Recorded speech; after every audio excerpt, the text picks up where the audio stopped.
Embrasse-moi pendant 10 minutes. Le soleil se couchait sur Paris, baignant l'hôpital Saint-Antoine d'une douce lumière dorée. Les couloirs habituellement animés commençaient à se vider, laissant place à la tranquillité du soir. Camille Leblanc, infirmière de 32 ans au service de cardiologie, terminait sa ronde avec la précision méthodique qui la caractérisait.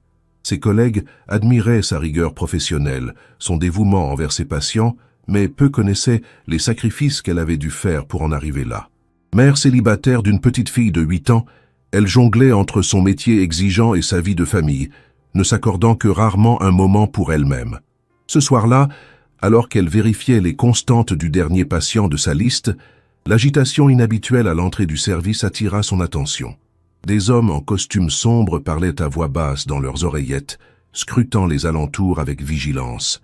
Une équipe médicale d'urgence se précipita vers l'ascenseur réservé au personnel.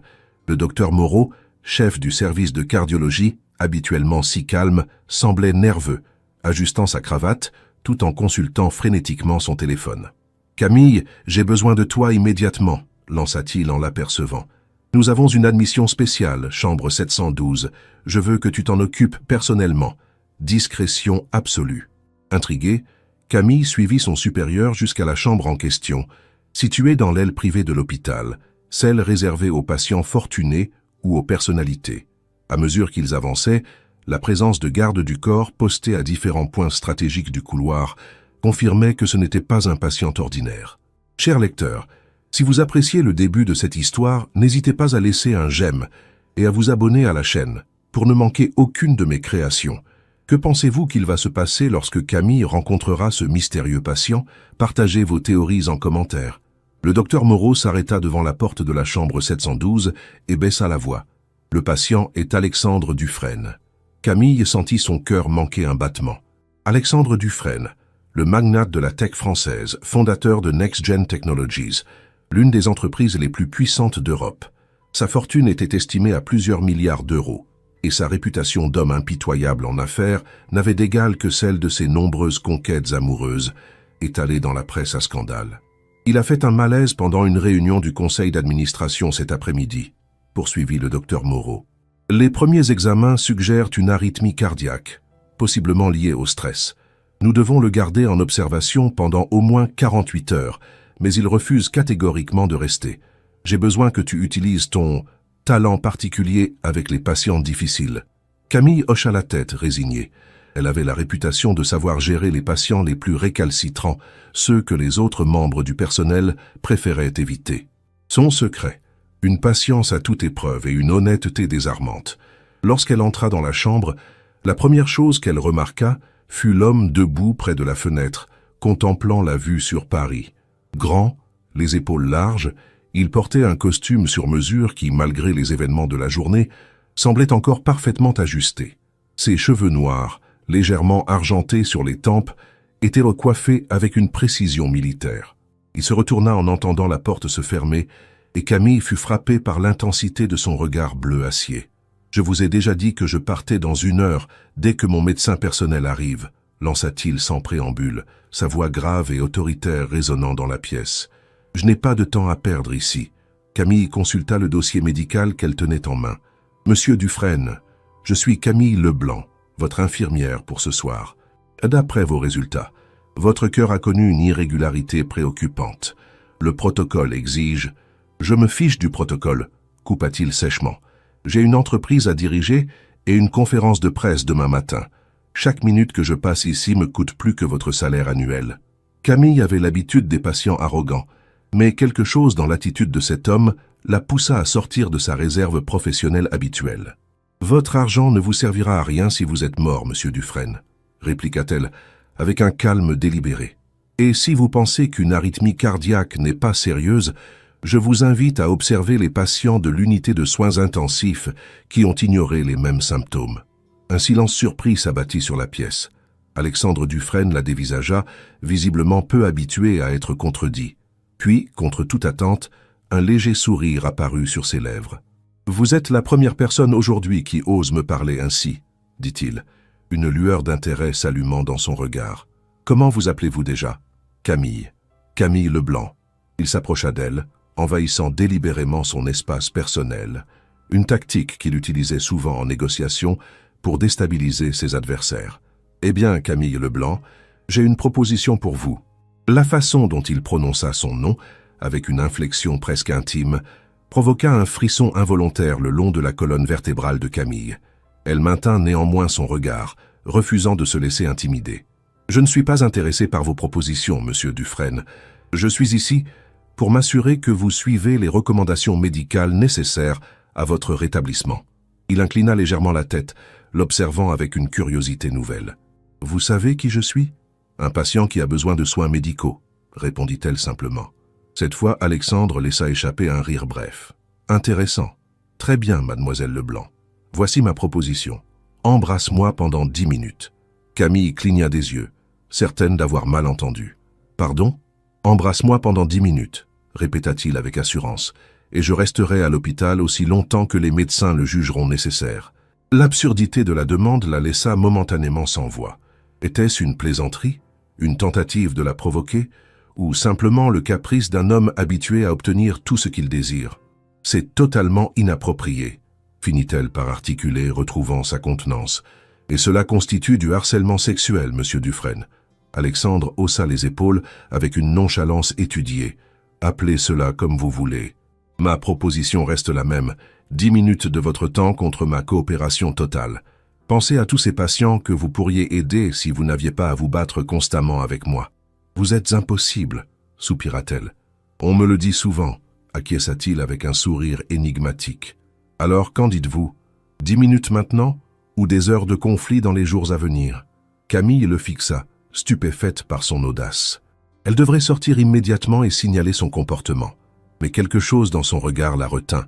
Ce n'était pas seulement de l'arrogance ou du désir qu'elle y lisait, mais une vulnérabilité soigneusement dissimulée, comme si cette demande absurde cachait autre chose, quelque chose qu'elle ne parvenait pas encore à identifier. « Pourquoi ?» demanda-t-elle finalement. « Pourquoi cette demande particulière ?»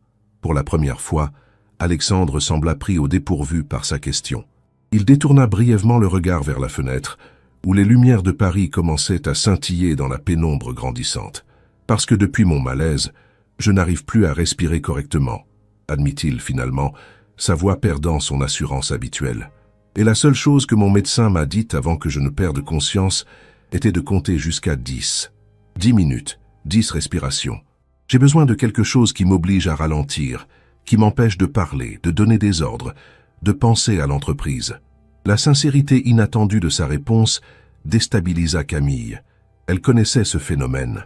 Les patients confrontés à leur mortalité réagissaient parfois de façon imprévisible.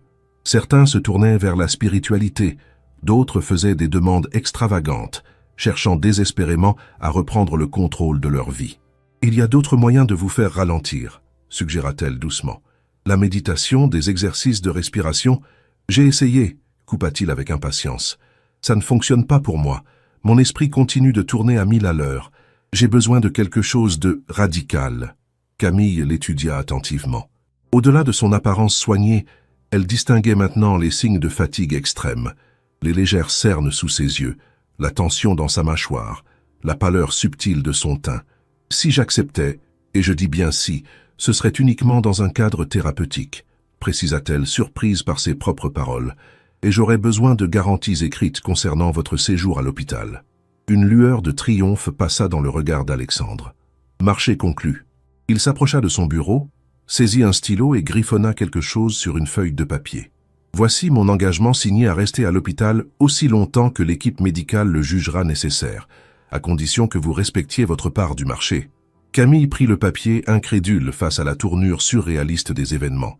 Une partie d'elle-même hurlait que c'était de la folie, qu'elle risquait sa carrière, sa réputation. Mais une autre partie, celle qui avait toujours su lire entre les lignes avec ses patients, lui soufflait qu'il y avait plus dans cette demande que ce qu'il laissait paraître. « 10 minutes, » concéda-t-elle finalement. « Pas une seconde de plus. Et si à un moment je décide d'arrêter, vous respecterez ma décision. »« Bien sûr, » acquiesça-t-il immédiatement. « Je ne suis pas un monstre, malgré ce que la presse peut dire. » Il s'avança vers elle, envahissant à nouveau son espace personnel. Camille sentit son cœur s'accélérer malgré elle. L'homme dégageait une présence indéniable. un magnétisme que même sa tenue professionnelle d'infirmière ne pouvait ignorer. « Comment voulez-vous procéder ?» demanda-t-elle, cherchant à maintenir un semblant de contrôle professionnel sur la situation. Pour toute réponse, Alexandre sortit son téléphone et régla minutieusement le chronomètre. « 10 minutes exactement, » dit-il en posant l'appareil sur la table de chevet. « Je suggère que nous commencions assis, pour éviter que mes jambes ne me lâchent à nouveau. » Il s'installa sur le bord du lit d'hôpital et tapota l'espace à côté de lui. Avec une hésitation visible, Camille s'assit, maintenant une distance prudente entre eux. « Prête ?» demanda-t-il, son assurance habituelle teintée d'une vulnérabilité nouvelle. Camille hocha simplement la tête, incapable de croire qu'elle s'apprêtait réellement à faire cela.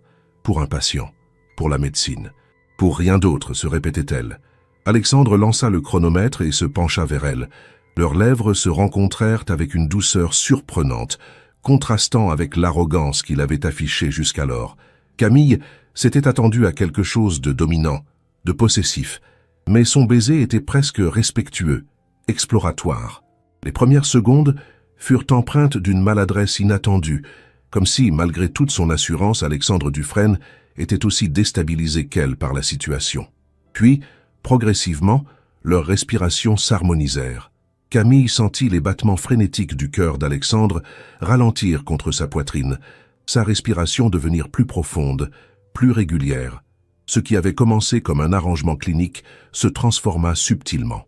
Les mains d'Alexandre, d'abord sagement posées sur le lit, trouvèrent leur chemin vers sa taille, l'attirant doucement plus près. Les doigts de Camille s'agrippèrent à sa chemise, sentant sous le tissu luxueux le corps tendu d'un homme qui portait le poids du monde sur ses épaules. Le baiser s'approfondit, passant de thérapeutique à quelque chose de plus complexe, de plus authentique.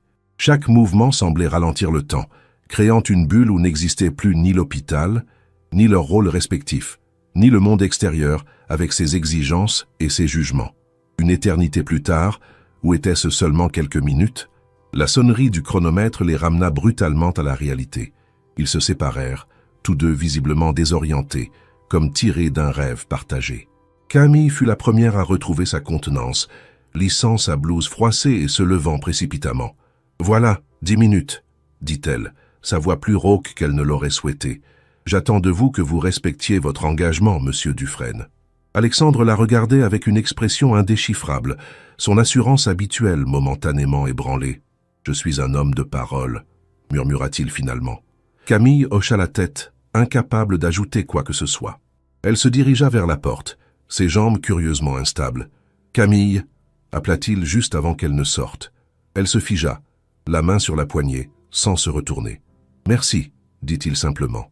Ce simple mot, prononcé sans arrogance ni manipulation, la toucha plus qu'elle n'aurait voulu l'admettre.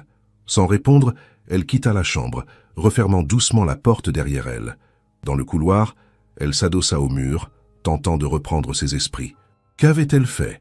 Et pourquoi, malgré toutes les alarmes qui sonnaient dans sa tête, ne parvenait-elle pas à le regretter complètement? Ce qu'elle ignorait alors, c'est que ce baiser de 10 minutes allait changer le cours de sa vie d'une façon qu'elle n'aurait jamais pu imaginer. Le lendemain matin, Camille arriva à l'hôpital avec une appréhension qu'elle n'avait jamais ressentie auparavant en franchissant ses portes familières. Elle avait passé une nuit agitée, revivant sans cesse les 10 minutes passées dans la chambre 712, oscillant entre la culpabilité professionnelle et un trouble plus personnel qu'elle refusait de nommer. Sa première action fut de vérifier discrètement si Alexandre Dufresne avait tenu parole. À son grand soulagement et sa surprise, il était toujours là, apparemment docile, permettant au médecin de procéder à une batterie d'examens supplémentaires. Elle l'aperçut brièvement dans le couloir menant au service de radiologie, entouré de son équipe de sécurité et du docteur Moreau. Leurs regards se croisèrent un instant, et Camille détourna rapidement les yeux, sentant ses joues s'enflammer. « Alors comme ça, tu as dompté la bête », commenta Sophia, une collègue infirmière, en se glissant à ses côtés. « Moreau n'arrête pas de chanter tes louanges. Apparemment, Dufresne est devenu le patient modèle après ton passage hier soir. » Camille haussa les épaules, feignant l'indifférence. « J'ai juste fait mon travail. » fit Sophia avec un sourire entendu. « En tout cas, il a spécifiquement demandé que tu sois son infirmière attitrée pendant son séjour. Moreau a accepté immédiatement, bien sûr. On ne contrarie pas un homme qui pourrait acheter l'hôpital entier sur un coup de tête. Le cœur de Camille manqua un battement. Il a demandé « Quoi ? Tu m'as bien entendu », confirma Sophia, visiblement amusée par sa réaction. « Tu es officiellement assignée à la chambre 712 jusqu'à nouvel ordre. Félicitations pour ta promotion temporaire au rang d'infirmière des ultra-riches. » Avant que Camille ne puisse protester, son beeper sonna affichant un message urgent du docteur Moreau. Avec un soupir résigné, elle se dirigea vers le bureau du chef de service, préparant mentalement ses arguments pour refuser cette affectation. Mais le docteur Moreau ne lui laissa aucune chance. « Ah, Camille, te voilà !» l'accueillit-il avec un enthousiasme inhabituel. « Je voulais personnellement te remercier pour ton excellent travail avec Monsieur Dufresne. Il est extrêmement rare qu'un homme de son calibre accepte de suivre les recommandations médicales aussi docilement. J'apprécie vos remerciements, docteur, mais je préférerais être réaffecté à mes patients habituels, » tenta Camille. Le sourire de Moreau se crispa légèrement. « C'est impossible, je le crains. Monsieur Dufresne a été très clair sur le fait que sa coopération dépend entièrement de ta présence. Nous ne pouvons pas nous permettre de le contrarier.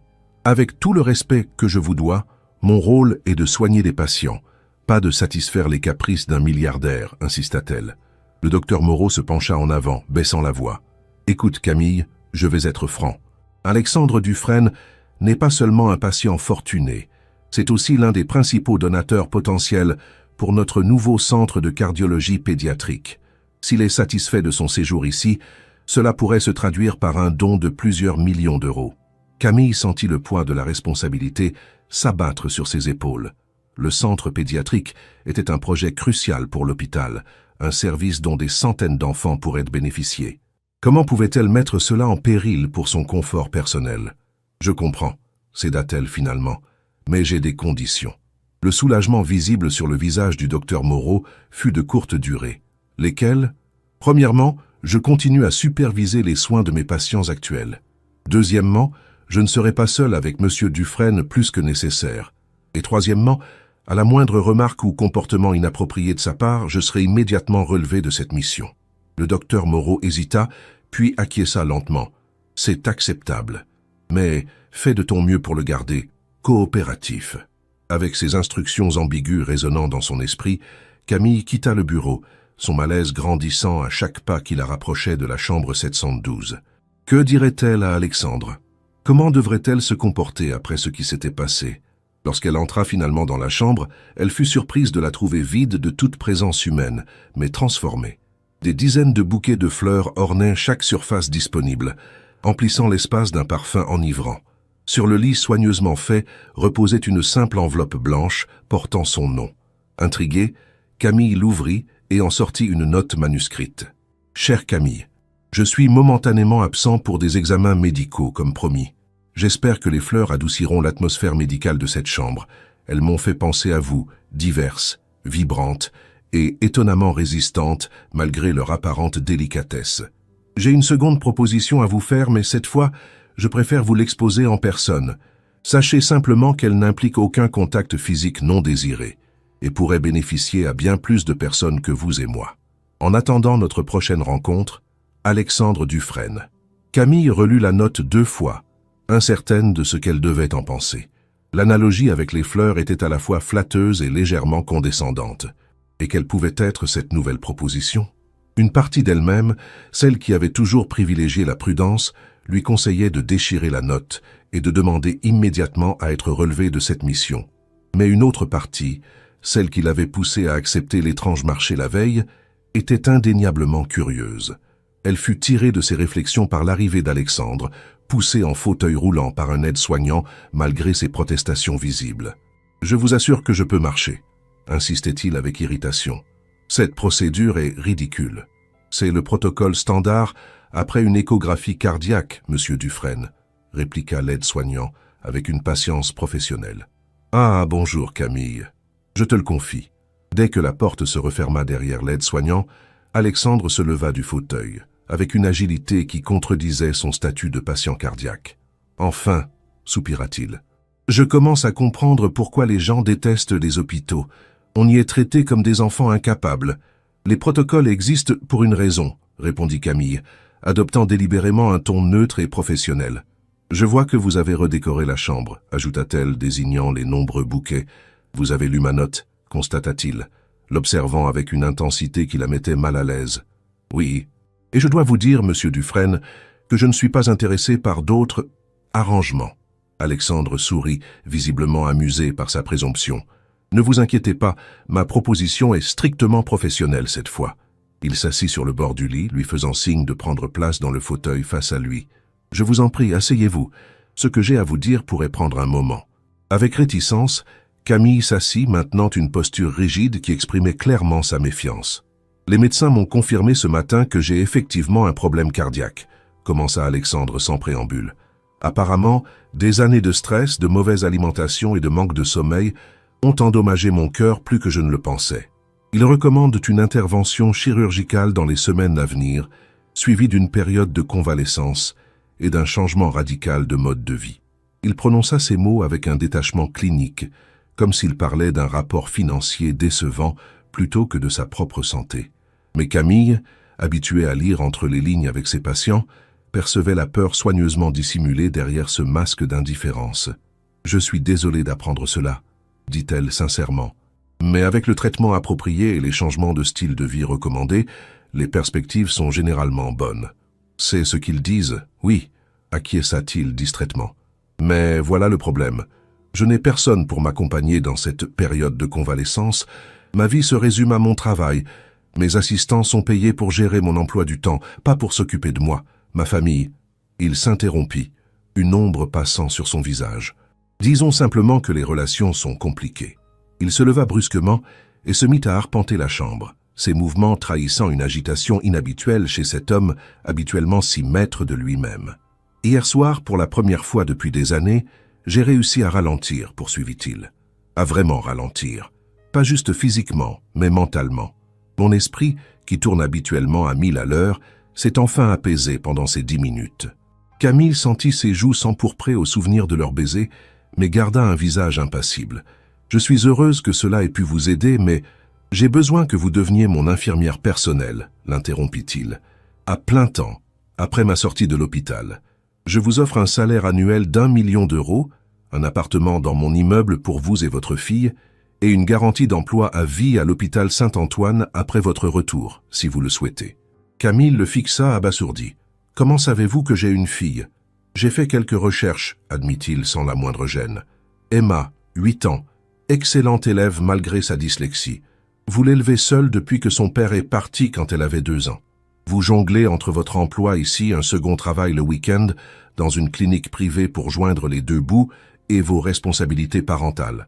Impressionnant, mais épuisant, j'imagine. C'est une violation flagrante de ma vie privée, protesta Camille, partagée entre l'indignation et l'inquiétude. Alexandre balaya son objection d'un geste de la main. C'est de l'information publique pour qui sait où chercher. Je préfère savoir à qui j'ai affaire, surtout quand il s'agit de quelqu'un à qui je confierai ma vie. Vous ne me connaissez pas, insista Camille. Nous avons passé moins d'1 heure ensemble, dans des circonstances pour le moins inhabituelles. Je fais confiance à mon instinct, répondit-il simplement. Et mon instinct me dit que vous êtes exactement la personne dont j'ai besoin pour traverser cette période. Vous êtes compétente, directe, et vous n'avez pas peur de me tenir tête. Ces qualités sont rares dans mon entourage. Camille secoua la tête, tentant d'assimiler la proposition surréaliste qui lui était faite. Pourquoi moi ? Il y a des infirmières spécialisées en soins à domicile, des professionnels formés spécifiquement pour ce genre de situation. Parce que vous êtes la seule personne qui m'ait fait ressentir quelque chose de réel depuis des années, répondit-il avec une sincérité désarmante. La seule qui m'ait traité comme un être humain plutôt que comme un compte en banque ou un tremplin professionnel. Ces paroles touchèrent une corde sensible en Camille, malgré toutes ses réserves. Elle comprenait mieux que quiconque le sentiment d'isolement, d'être réduite à une fonction plutôt que vue comme une personne entière. « Et votre entreprise ?» demanda-t-elle, cherchant une échappatoire rationnelle à cette proposition tentante, mais insensée. « Vous ne pouvez pas simplement disparaître pendant des mois. J'ai des vice-présidents compétents, » répondit-il. « Il est temps que je leur fasse confiance.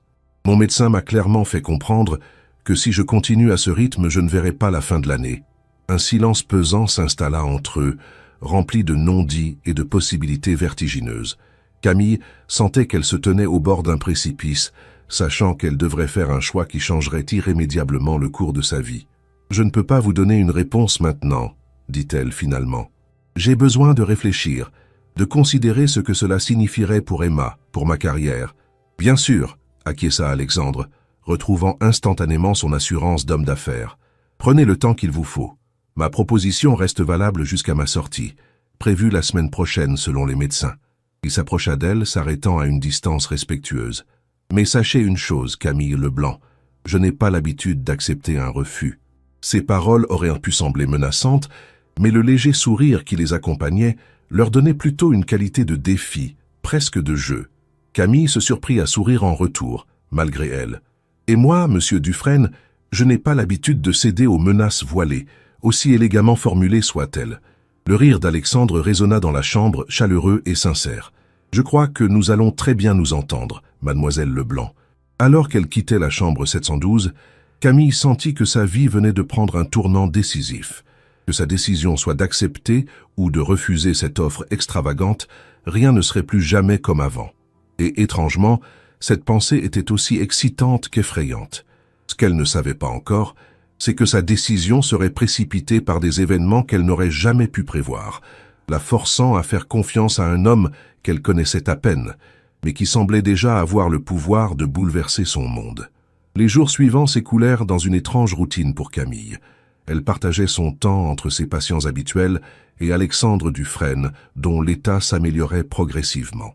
À sa grande surprise, il se montrait un patient modèle, suivant scrupuleusement les recommandations médicales, participant activement à sa rééducation cardiaque légère et évitant les excès de travail que son équipe tentait régulièrement de lui imposer. Leur relation évoluait vers quelque chose qui n'était ni tout à fait professionnel, ni véritablement personnel. Ils parlèrent de littérature. Alexandre avait une passion inattendue pour les classiques russes, de cuisine. Camille lui décrivait les recettes familiales qu'elle préparait pour Emma le dimanche, et occasionnellement de leur parcours respectifs. Camille apprit ainsi qu'Alexandre avait grandi dans une famille modeste de la banlieue parisienne, que son père avait quitté le foyer quand il avait 12 ans, et que sa mère avait travaillé comme femme de ménage pour l'élever, lui et ses 2 sœurs. Son empire technologique, il l'avait bâti à partir de rien, commençant par programmer des jeux vidéo dans sa chambre d'adolescent, puis développant un logiciel de sécurité informatique qui avait attiré l'attention des investisseurs. « Ma mère n'a jamais vu mon succès », confia-t-il un soir, alors que Camille vérifiait ses constantes. « Elle est décédée d'un cancer 1 an avant que mon entreprise ne décolle. »« Je suis désolé », murmura Camille, touchée par cette rare manifestation de vulnérabilité. « Elle m'a appris la valeur du travail acharné, poursuivit-il, le regard perdu dans ses souvenirs. Mais je crois qu'elle aurait désapprouvé la façon dont j'ai négligé tout le reste. Elle disait toujours que la richesse véritable se trouvait dans les relations, pas dans les comptes bancaires. »« Une femme sage, » commenta Camille. Emma dit des choses similaires parfois. L'autre jour, elle m'a demandé pourquoi les adultes travaillaient autant s'ils étaient déjà riches en amour. Alexandre sourit. « J'aimerais rencontrer cette petite philosophe un jour. » La remarque, lancée avec une légèreté apparente, contenait une question implicite que Camille n'était pas prête à aborder. Elle n'avait toujours pas donné sa réponse concernant la proposition d'Alexandre, et le délai approchait de son terme.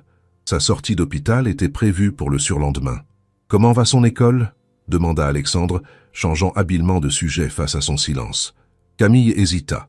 Elle ne parlait généralement pas de ses problèmes personnels avec les patients, mais leur relation avait depuis longtemps franchi les limites conventionnelles du rapport soignant-soigné. « Pas très bien, à vrai dire », admit-elle finalement.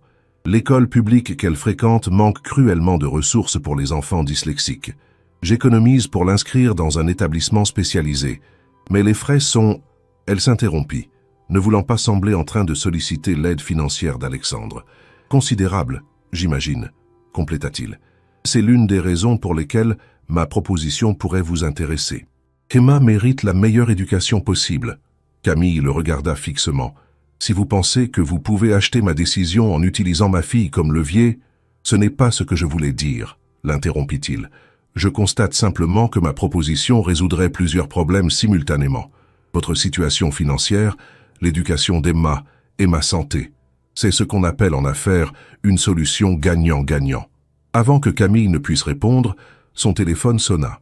C'était la nounou d'Emma, et à en juger par l'heure tardive, Ce n'était pas bon signe. « Excusez-moi » dit-elle à Alexandre, décrochant rapidement. « Madame Dupont, que se passe-t-il » La voix paniquée de la nounou lui expliqua qu'Emma avait une forte fièvre, qu'elle se plaignait de douleurs abdominales intenses et qu'une éruption cutanée venait d'apparaître sur son torse. « J'arrive immédiatement » répondit Camille, l'inquiétude lui nouant l'estomac. « Appelez un taxi et retrouvez-moi aux urgences pédiatriques de Saint-Antoine. » Elle raccrocha déjà en mouvement vers la porte. « Je dois y aller » lança-t-elle à Alexandre. « C'est Emma, elle est malade. »« Qu'est-ce qu'elle a » demanda-t-il, soudainement alerte. « Je ne sais pas encore, mais les symptômes sont inquiétants.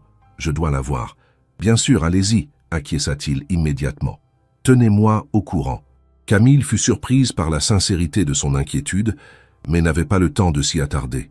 Elle quitta la chambre en courant, son cœur de mère battant à tout rompre. Aux urgences pédiatriques, elle retrouva Emma, pâle et léthargique dans les bras de Madame Dupont.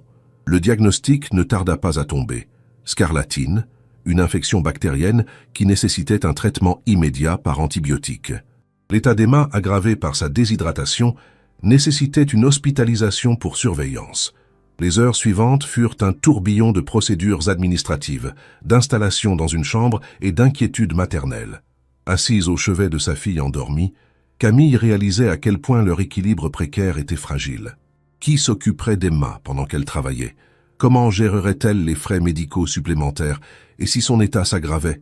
Vers minuit, alors qu'elle commençait à somnoler dans le fauteuil inconfortable de la chambre d'hôpital, un léger coup à la porte la réveilla. À sa grande surprise, c'était Alexandre qui se tenait dans l'embrasure, vêtu d'un peignoir d'hôpital par-dessus son pyjama, l'air étrangement vulnérable, sans son costume habituel. « Comment va-t-elle » murmura-t-il, désignant Emma du menton. « Que faites-vous ici » chuchota Camille, stupéfaite. « Vous ne devriez pas quitter votre chambre. »« J'ai soudoyé une aide-soignante pour qu'elle me dise dans quelle chambre vous étiez, » admit-il sans la moindre gêne. « Quand vous n'êtes pas revenu et que vous n'avez pas répondu à mes messages, je me suis inquiété. » Camille vérifia son téléphone et constata qu'effectivement elle avait 3 appels manqués et plusieurs messages d'Alexandre. « Je suis désolé, j'étais concentré sur Emma. Elle a une scarlatine, mais elle devrait aller bien avec les antibiotiques. » Elle regarda sa fille endormie, si petite, dans le grand lit d'hôpital. Le médecin dit qu'elle pourra rentrer à la maison dans quelques jours. Alexandre s'approcha doucement du lit, observant Emma avec une expression indéchiffrable. « Elle vous ressemble, » murmura-t-il. « Les mêmes boucles, le même petit nez retroussé. » Camille fut touchée par cette observation. Peu de gens remarquaient les similitudes entre elle et sa fille, la plupart se concentrant plutôt sur les différences évidentes. Emma avait hérité des yeux verts et de la peau plus foncée de son père. « Merci d'être venu, » dit-elle sincèrement. « Mais vous devriez retourner dans votre chambre. Votre cœur a besoin de repos. »« Mon cœur va bien, » assura-t-il avec un léger sourire. « Les médecins sont satisfaits de mes progrès. En fait, ils envisagent d'avancer ma sortie à demain. » Cette nouvelle prit Camille au dépourvu. Demain, elle n'était pas prête à prendre une décision concernant sa proposition. « Écoutez, » poursuivit Alexandre, s'asseyant sur le bord du lit voisin inoccupé, « je comprends que ce n'est pas le moment idéal pour discuter de notre arrangement potentiel. Votre priorité est Emma, comme il se doit. Mais ma proposition reste valable, et je pense qu'elle pourrait être encore plus pertinente maintenant. Que voulez-vous dire? Si vous acceptez de devenir mon infirmière personnelle, vous pourriez amener Emma avec vous. L'appartement que je vous propose a 3 chambres et se trouve à 10 minutes à pied d'une école internationale avec un excellent programme pour les enfants dyslexiques. » Il marqua une pause, son regard intense fixé sur Camille. « Vous pourriez être présente pour elle tout en travaillant pour moi. Fini les horaires impossibles, les nounous différentes chaque semaine, les inquiétudes financières. » La proposition était tentante, terriblement tentante. Camille regarda sa fille endormie, pensant à toutes les fois où elle avait dû la laisser pour prendre un quart supplémentaire, à tous les événements scolaires manqués, à toutes les inquiétudes concernant son avenir. « Je ne sais pas si je peux faire confiance à vos intentions, » admit-elle finalement. « Tout cela semble trop beau pour être vrai, et j'ai appris à me méfier des cadeaux qui tombent du ciel. » Alexandre sourit, mais cette fois, son sourire contenait une trace de mélancolie. « Vos doutes sont légitimes, Après tout, pourquoi un homme comme moi offrirait-il un tel arrangement sans arrière-pensée ?» Il se leva et s'approcha de la fenêtre, contemplant les lumières de Paris qui scintillaient dans la nuit. « La vérité, Camille, c'est que je suis seul, terriblement seul. J'ai consacré 20 ans de ma vie à bâtir un empire, sacrifiant tout le reste sur l'autel de la réussite. Et maintenant que je suis confronté à ma propre mortalité, je réalise que je n'ai personne à qui confier mes peurs, mes doutes, personne qui se soucie véritablement de moi, au-delà de ce que je peux leur offrir. La sincérité brute de cet aveu désarma Camille. Elle avait passé suffisamment de temps avec lui ces derniers jours pour savoir qu'Alexandre Dufresne ne se livrait pas facilement, que chaque révélation personnelle lui coûtait. « Ce n'est pas une relation employeur-employé classique que je vous propose, » poursuivit-il doucement. « C'est une chance pour nous deux de guérir, chacun à notre manière. Vous, des années de lutte et de sacrifice. Moi, d'une vie d'isolement et d'obsession professionnelle. » Emma bougea dans son sommeil, attirant immédiatement l'attention de Camille.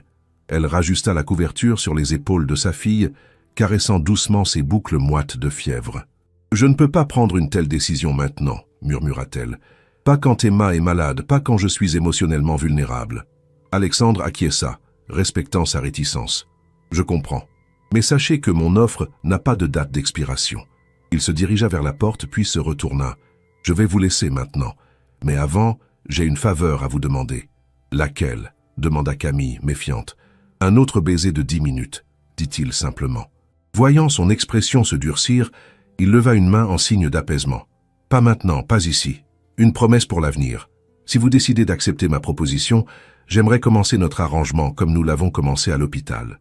Par 10 minutes où le temps s'arrête, où les problèmes disparaissent, où il n'existe plus que ce moment présent. » Camille ne savait que répondre.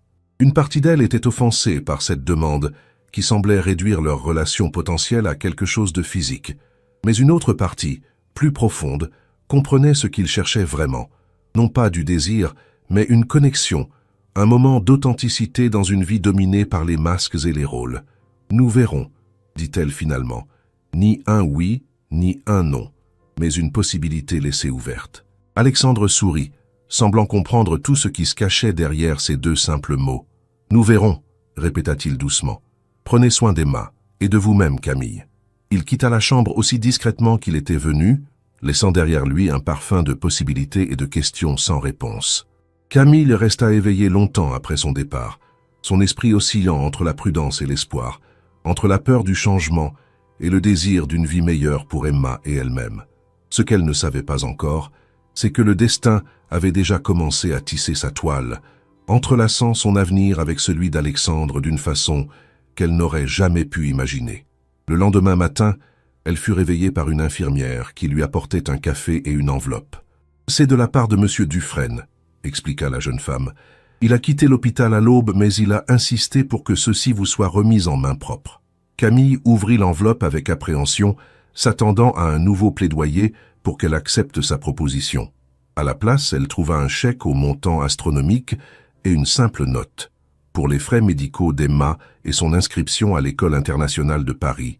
Ceci n'est pas une tentative d'achat de votre décision, mais un geste d'humanité d'une personne qui comprend ce que c'est que de lutter seule. Aucune condition n'y est attachée. Prenez le temps dont vous avez besoin pour décider de notre arrangement potentiel. Je serai au Château des Cygnes pendant ma convalescence si vous souhaitez me contacter, avec mes pensées les plus sincères pour le prompt rétablissement d'Emma. A.D. Les larmes montèrent aux yeux de Camille, tandis qu'elle fixait le chèque, représentant une somme qu'elle mettrait des années à économiser. Une partie d'elle voulait le déchirer immédiatement, refusant ce qui pouvait être perçu comme de la charité ou, pire, comme une forme de manipulation. Mais en regardant Emma paisiblement endormie et combattant courageusement son infection, elle savait qu'elle ne pouvait pas laisser sa fierté se mettre en travers du bien-être de sa fille. Elle rangea soigneusement le chèque dans son portefeuille, remettant à plus tard sa décision finale. Pour l'instant, elle devait se concentrer sur le rétablissement d'Emma. Mais au fond d'elle-même, Camille sentait qu'une page de sa vie venait de se tourner, et qu'un nouveau chapitre, aussi incertain soit-il, s'apprêtait à commencer. 3 semaines s'écoulèrent sans que Camille ne contacte Alexandre. Emma s'était parfaitement rétablie de sa scarlatine, et la vie avait repris son cours normal, ou presque. Le chèque d'Alexandre reposait toujours dans son portefeuille, ni encaissé, ni déchiré, symbole de son indécision. Un soir, alors qu'elle aidait Emma avec ses devoirs dans leur petit appartement de banlieue, Camille reçut un appel du docteur Moreau. « Camille, j'espère que je ne te dérange pas. commença-t-il, sa voix inhabituellement tendue. « Je t'appelle au sujet d'Alexandre Dufresne. » Son cœur manqua un battement. « Que se passe-t-il? Est-il revenu à l'hôpital? »« Non, mais peut-être qu'il le devrait, » répondit Moreau avec inquiétude. « Son médecin personnel m'a contacté aujourd'hui. Apparemment, M. Dufresne refuse de suivre son traitement, annule ses rendez-vous de suivi, et d'après ses analyses sanguines récentes, son état se détériore. » Camille ferma les yeux, une vague de culpabilité l'envahissant. Avait-elle indirectement contribué à cette situation en ne donnant pas suite à sa proposition? « Pourquoi m'appelez-vous » demanda-t-elle, bien qu'elle connaisse déjà la réponse. « Tu es la seule personne qui l'a écouté, » expliqua Moreau. « Son médecin pense que tu pourrais le raisonner. Je sais que c'est beaucoup te demander, mais il s'agit potentiellement d'une situation de vie ou de mort. » Après avoir raccroché, Camille resta immobile, le regard perdu dans le vague. Emma, percevant son trouble, posa sa petite main sur la sienne. « Ça va, maman ?» Camille sourit faiblement. « Oui, ma puce, c'est juste un patient qui a besoin d'aide. »« Le monsieur riche qui t'a envoyé des fleurs ?» demanda Emma avec la perspicacité surprenante des enfants. Camille la regarda étonnée. « Comment sais-tu ça ?» Emma haussa les épaules. « Madame Dupont m'a dit qu'un homme important t'avait envoyé plein de fleurs à l'hôpital. Et puis j'ai vu sa photo dans ton portefeuille, avec le gros chèque. »« Emma !» s'exclama Camille, partagée entre l'embarras et l'amusement. « On ne fouille pas dans le portefeuille des autres. »« Désolé, » répondit la petite fille. « Pas désolé du tout. Il est beau, est-ce qu'il est gentil aussi ?» La question, dans sa simplicité enfantine, toucha Camille. Était-il gentil? Alexandre Dufresne était arrogant, obstiné, habitué à tout contrôler, mais aussi généreux, attentif à sa façon, et indéniablement vulnérable sous son armure de milliardaire implacable. « C'est compliqué, » répondit-elle finalement. « Les adultes disent toujours ça quand ils ne savent pas, » observa Emma avec sagesse. « Tu devrais aller l'aider s'il est malade. C'est ton travail, non ?» La logique imparable de sa fille fit sourire Camille. « Tu as raison, comme toujours. » Elle hésita, puis prit une décision. « Et si on allait le voir ensemble? Ça te dirait de voir un château ?» Les yeux d'Emma s'illuminèrent. « Un vrai château, comme dans les contes de fées. »« Presque, » rit Camille. « Le château des Cygnes est un ancien domaine transformé en résidence de luxe. Je crois qu'il y a même un lac avec des cygnes. » La décision prise, elles préparèrent rapidement un petit sac de voyage. Camille appela un taxi, une dépense exceptionnelle qu'elle se permettait rarement, et 2 heures plus tard, elle se tenait devant les imposantes grilles du château des Cygnes à 1 heure de Paris. Le gardien les examina avec suspicion jusqu'à ce que Camille mentionne le nom d'Alexandre Dufresne. Un appel rapide plus tard, les grilles s'ouvrirent, permettant au taxi de remonter l'allée bordée d'arbres centenaires jusqu'à une magnifique bâtisse du XVIIIe siècle. « Wow !» murmura Emma, les yeux écarquillés. « C'est encore plus beau qu'un château de princesse. » Sur les marches du perron les attendait une femme d'âge mûr à l'allure stricte que Camille identifia immédiatement comme une gouvernante ou une intendante. « Mademoiselle Leblanc ?»« Madame Bernard, intendante du domaine, » se présenta-t-elle avec une formalité compassée. « Monsieur Dufresne m'a demandé de vous conduire directement à lui dès votre arrivée. » Elles suivirent la femme à travers des couloirs aux boiseries anciennes et aux tableaux impressionnants, Emma s'extasiant à chaque nouvelle découverte. Finalement, elles arrivèrent devant une double porte que Madame Bernard ouvrit sans frapper. La pièce était une vaste bibliothèque, dont les murs disparaissaient sous des étagères chargées de livres montant jusqu'au plafond. Un feu crépitait dans une cheminée monumentale, projetant des ombres dansantes sur les reliures anciennes. Devant une des fenêtres donnant sur le parc, se tenait Alexandre, dos à la porte, contemplant le paysage. « Monsieur, vos invités sont arrivés », annonça Madame Bernard. Alexandre se retourna lentement, et Camille fut frappée par son apparence. En 3 semaines seulement, il semblait avoir vieilli de plusieurs années.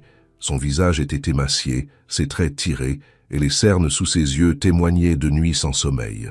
Pourtant, lorsqu'il les aperçut, un sourire illumina son visage, effaçant momentanément les traces de fatigue. « Camille ?» dit-il simplement, son regard passant d'elle à Emma avec une expression indéchiffrable. « Et tu dois être Emma. J'ai beaucoup entendu parler de toi. » Emma, soudainement timide, se cacha à moitié derrière sa mère. « Bonjour, monsieur, » murmura-t-elle. « Madame Bernard, pourriez-vous emmener Emma visiter la cuisine ?» demanda Alexandre. « Je crois que le chef a préparé des cookies ce matin. » La petite fille regarda sa mère, qui acquiesça avec un sourire rassurant. Une fois la porte refermée derrière elle, un silence pesant s'installa dans la bibliothèque. « Je suis surprise que tu m'aies fait entrer », dit finalement Camille, passant spontanément au tutoiement. « J'étais préparé à devoir argumenter avec la sécurité. J'ai donné des instructions permanentes concernant ton admission, » répondit Alexandre, en se dirigeant vers un canapé en cuir près de la cheminée. « Assieds-toi, je t'en prie. » Camille resta debout, l'observant attentivement avec son œil clinique d'infirmière. « Tu as perdu du poids. Tu ne suis pas ton traitement. » Toujours aussi direct, nota-t-il avec un faible sourire. « C'est l'une des choses que j'apprécie chez toi. »« Ne change pas de sujet, » insista-t-elle. « Le docteur Moreau m'a appelé. Ton médecin est inquiet. » Alexandre haussa les épaules avec une indifférence feinte. « Les médecins s'inquiètent que toujours trop. C'est leur métier. Et le mien est de m'assurer que les patients comme toi ne sabotent pas leur propre rétablissement, » répliqua Camille avec fermeté. « Pourquoi ne prends-tu pas tes médicaments?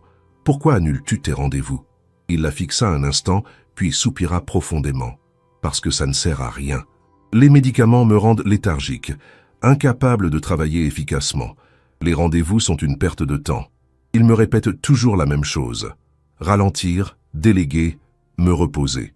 Et ils ont raison, » affirma Camille, s'approchant pour s'asseoir face à lui. « Alexandre, ton cœur a besoin de temps pour guérir.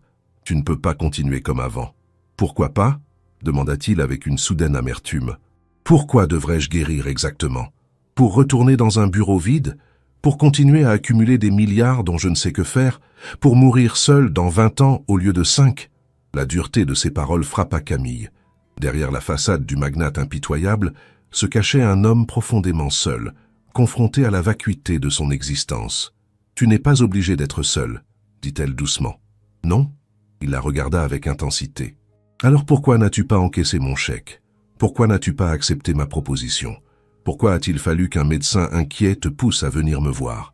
Camille accusa le coup, sachant qu'il y avait une part de vérité dans ses reproches. « J'avais peur, admit-elle finalement. « De moi ?» demanda-t-il, visiblement blessé par cette possibilité. « De tout ce que ton offre représentait, » clarifia-t-elle. « Du changement, de l'inconnu, de dépendre de quelqu'un d'autre après des années d'autonomie forcée. Et oui, peut-être un peu de toi aussi, de ce que tu pourrais attendre de moi en retour. » Alexandre se leva, traversant la pièce pour se tenir devant la cheminée, dos à elle. « Je ne t'aurais jamais forcé à quoi que ce soit, Camille. Le baiser, c'était stupide et impulsif, je le reconnais, mais ça représentait quelque chose pour moi. 10 minutes où, pour la première fois depuis des années, j'ai ressenti autre chose que de l'ambition ou de l'ennui. » Il se retourna, la fixant avec une intensité qui la fit frissonner. « Sais-tu ce qui m'a vraiment fait peur à l'hôpital?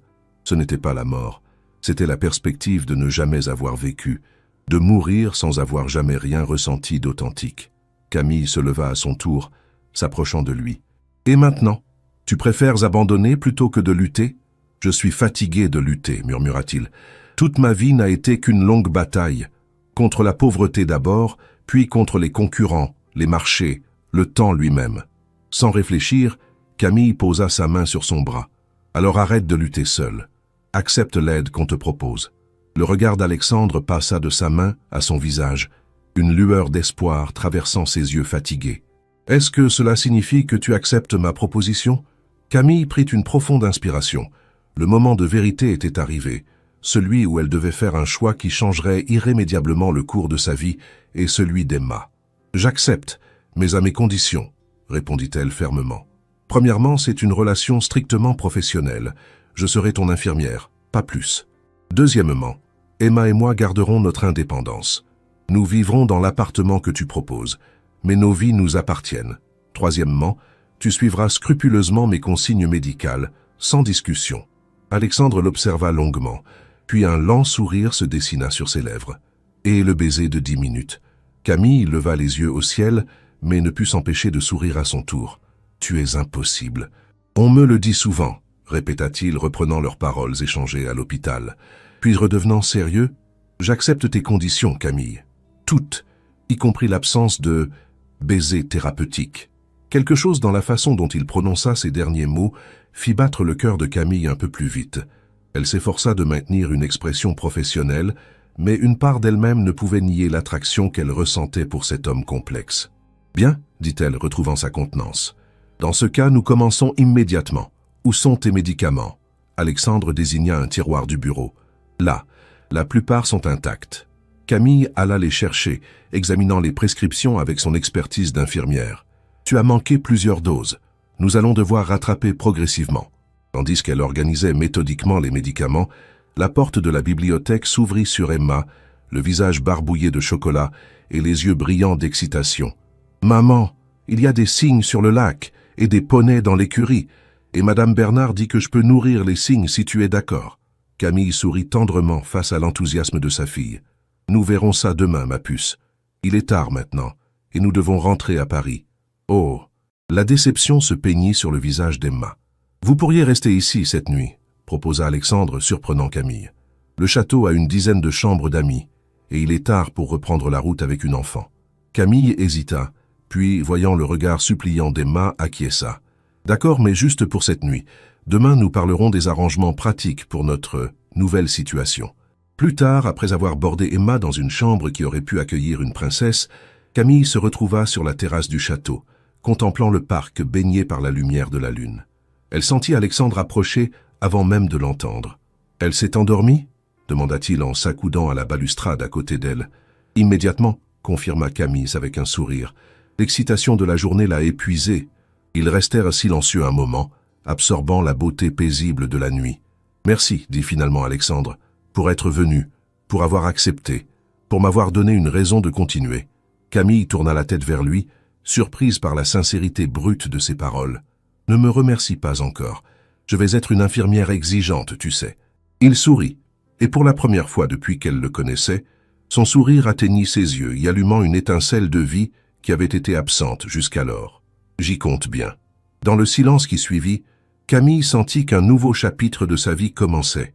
Un chapitre incertain, effrayant par moments, mais aussi rempli de possibilités qu'elle n'aurait jamais osé imaginer quelques semaines auparavant. Ce qu'elle ne pouvait pas savoir, c'est que leur arrangement professionnel allait bientôt être mis à l'épreuve d'une façon qu'aucun d'eux n'aurait pu prévoir, les forçant à réévaluer non seulement leurs relations, mais aussi les barrières soigneusement érigées autour de leur cœur.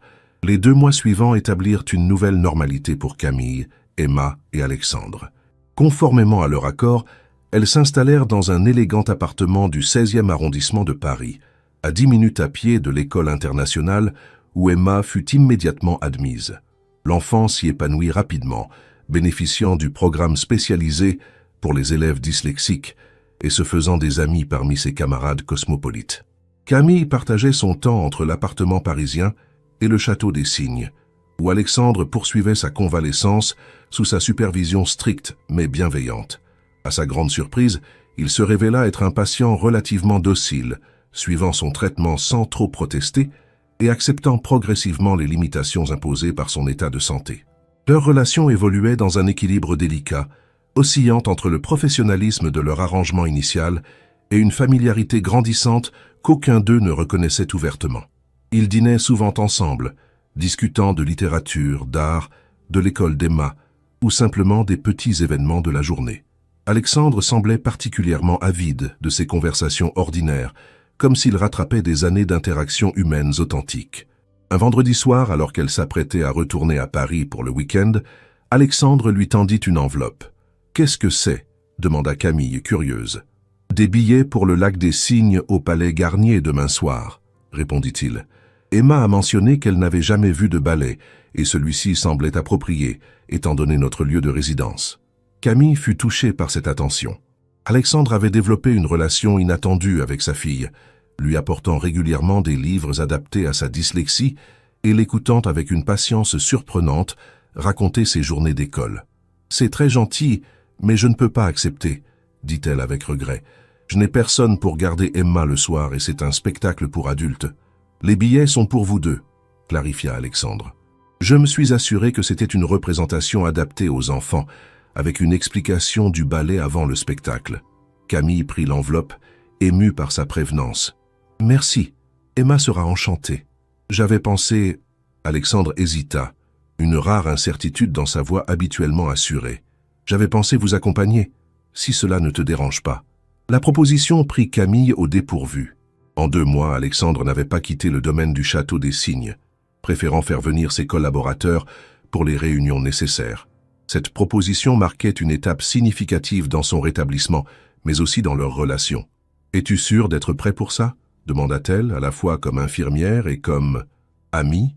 Le mot semblait à la fois insuffisant et excessif pour définir ce qu'ils étaient devenus l'un pour l'autre. « Mes derniers examens sont bons, » répondit-il, « et selon une certaine infirmière très stricte, il est temps que je recommence à m'engager progressivement dans des activités normales. » Camille sourit en reconnaissant ses propres paroles. « Dans ce cas, nous serions ravis de t'accompagner. » Le lendemain soir, Camille fut surprise de constater à quel point elle était nerveuse en se préparant.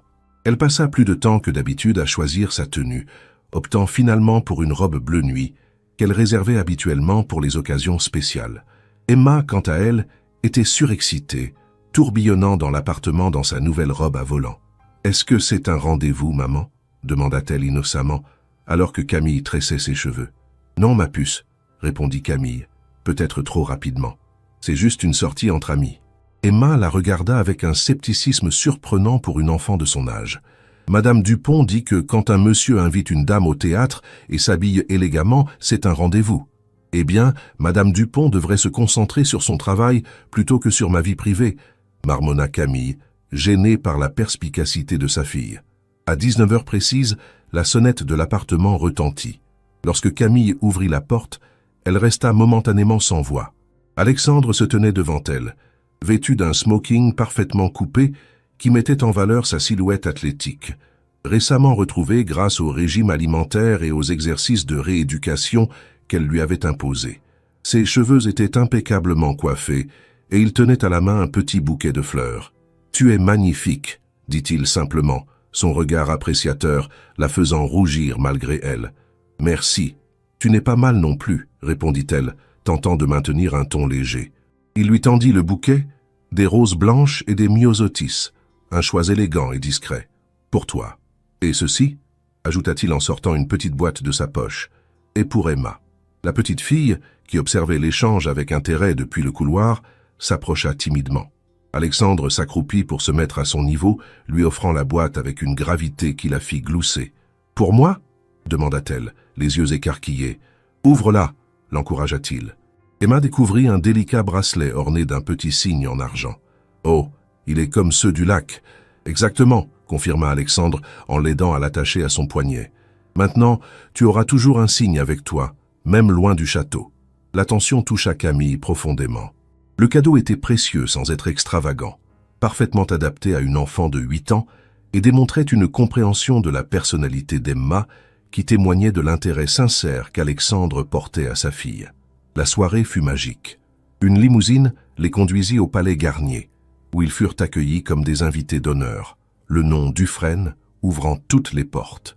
Emma, bouche bée devant la splendeur du lieu, posa 1000 questions auxquelles Alexandre répondit avec une patience infinie, lui expliquant l'histoire du bâtiment et les particularités du ballet qu'ils allaient pas voir. Camille observait leurs interactions avec un mélange de joie et d'appréhension.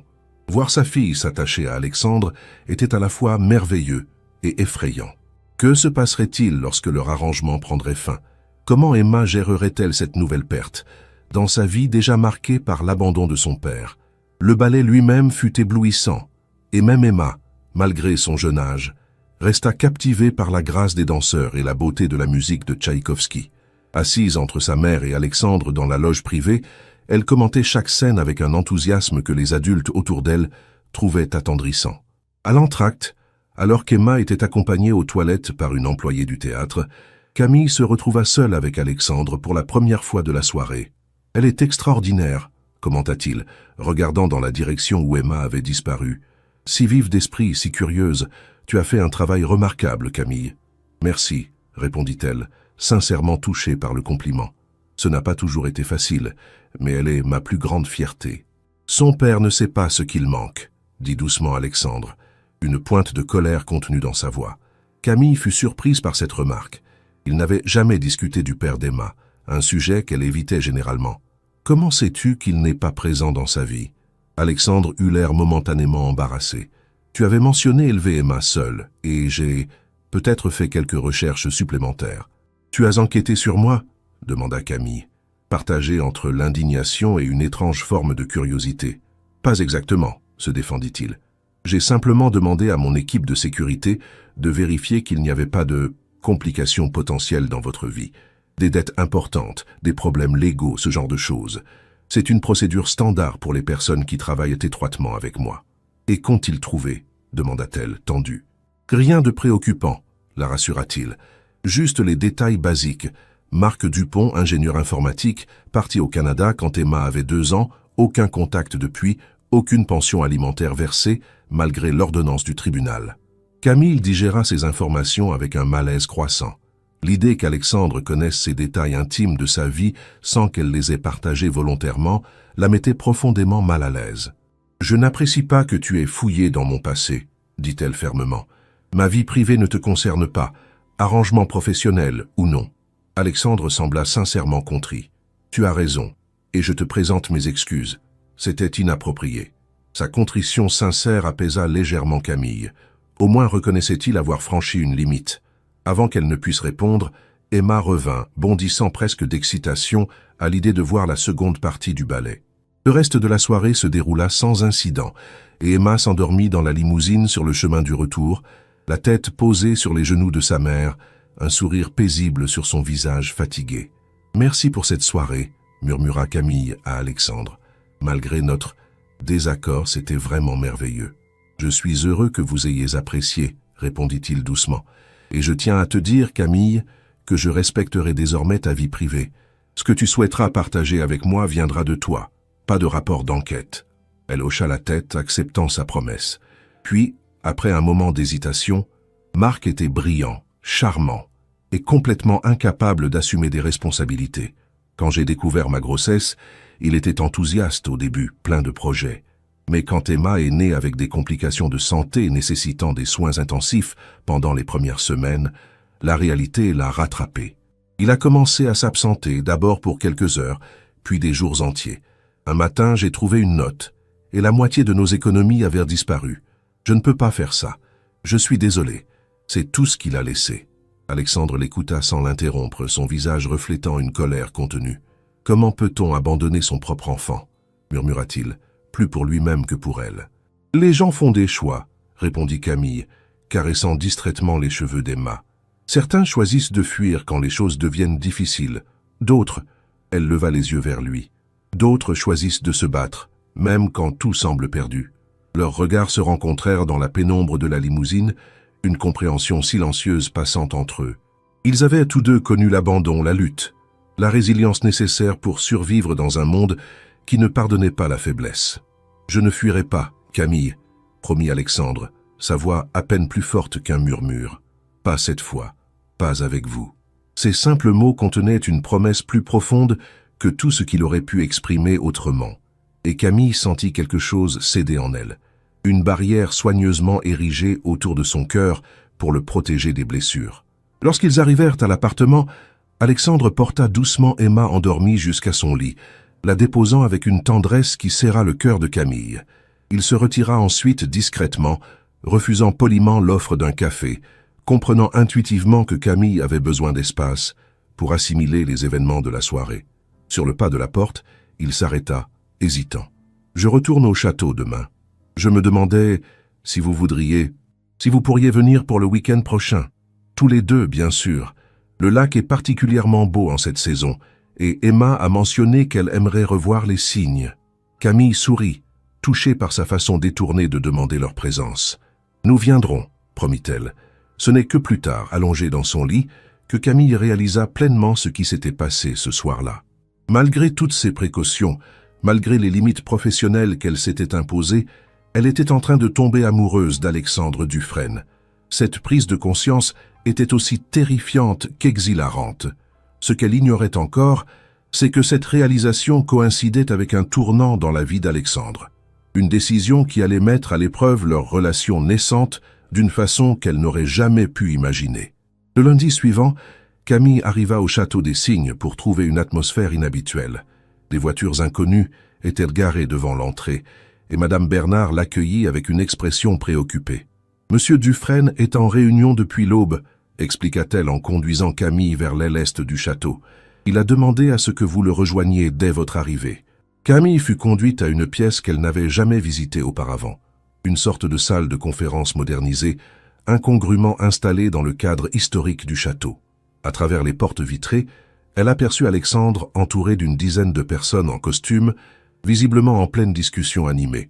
Lorsqu'il la vit, il s'excusa auprès du groupe et vint à sa rencontre. Camille fut immédiatement frappé par son apparence.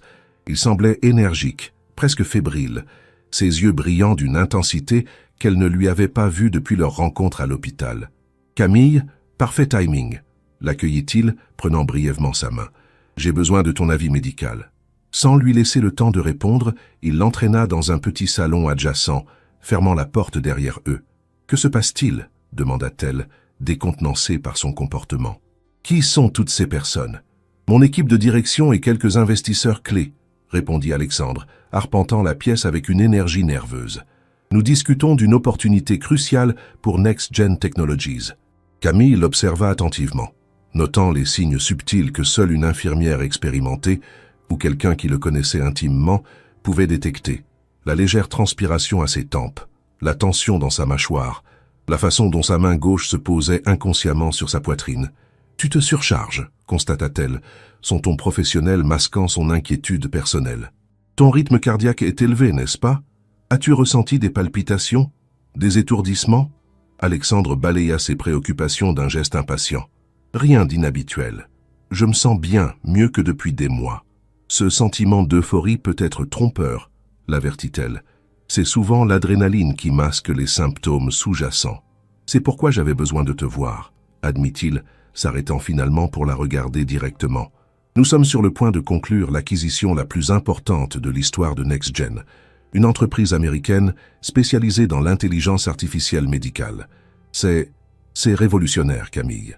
Leur technologie pourrait transformer le diagnostic précoce de nombreuses maladies, sauver des milliers de vies.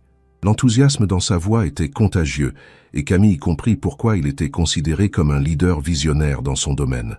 Quand Alexandre Dufresne parlait de technologie et d'innovation, il dégageait un charisme irrésistible. « Ça semble extraordinaire », reconnut-elle prudemment. « Mais je ne vois pas en quoi tu as besoin de mon avis médical pour une acquisition d'entreprise. » Alexandre prit une profonde inspiration, comme s'il se préparait à une confession difficile. « La négociation finale se déroule à New York. Je dois m'y rendre en personne. Les Américains insistent sur ce point.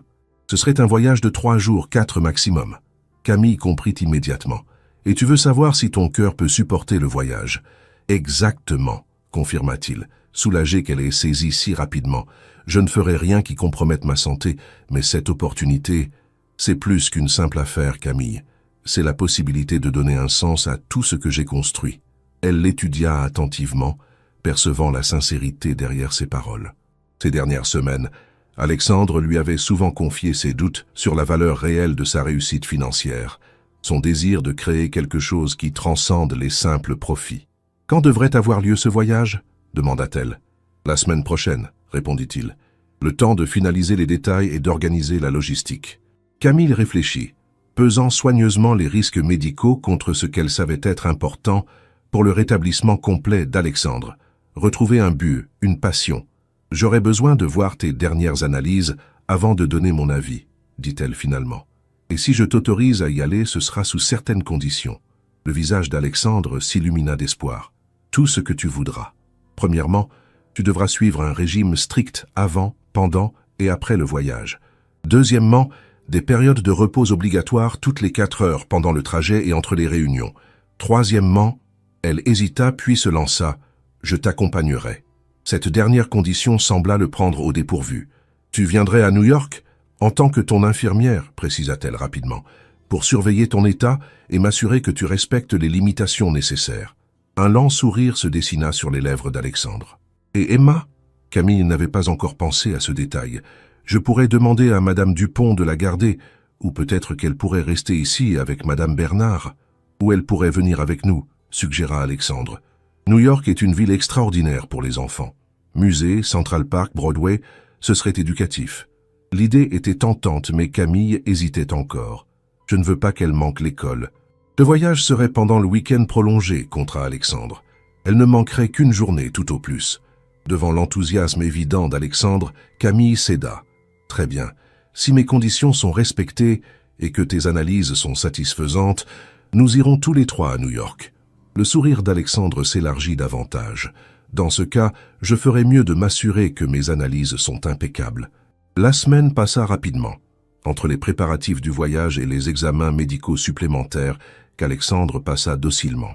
À la grande satisfaction de Camille, les résultats montraient une amélioration significative de sa fonction cardiaque, suffisante pour autoriser le voyage sous surveillance. Emma, quand elle apprit qu'elle irait à New York, fut presque impossible à calmer. Elle passa des heures à étudier des guides touristiques empruntés à la bibliothèque de son école, dressant des listes interminables de lieux qu'elle voulait absolument visiter. Le jour du départ, ils se retrouvèrent à l'aéroport Charles de Gaulle, où le jet privé d'Alexandre les attendait. Camille n'avait jamais voyagé dans de telles conditions, et malgré sa détermination à maintenir une distance professionnelle, elle ne put s'empêcher d'être impressionnée par le luxe discret de l'appareil. Emma, quant à elle, explorait l'avion avec des exclamations de ravissement, testant chaque siège, chaque gadget, sous le regard amusé d'Alexandre. « Est-ce qu'on peut vraiment regarder des films pendant qu'on vole ?» demanda-t-elle, émerveillée par l'écran intégré à son siège. « Bien sûr, confirma Alexandre. Et il y a aussi des jeux, de la musique et même des cours interactifs si tu t'ennuies. »« Je ne vais pas m'ennuyer, » protesta Emma avec conviction. « C'est la plus grande aventure de ma vie. » Le vol transatlantique se déroula sans incident, Alexandre respectant scrupuleusement les périodes de repos prescrites par Camille. Ils atterrirent à l'aéroport de Teterboro, où une limousine les attendait pour les conduire à Manhattan. Leur hôtel, le prestigieux Plaza situé en bordure de Central Park, était un palais de luxe qui laissa Emma bouche bée.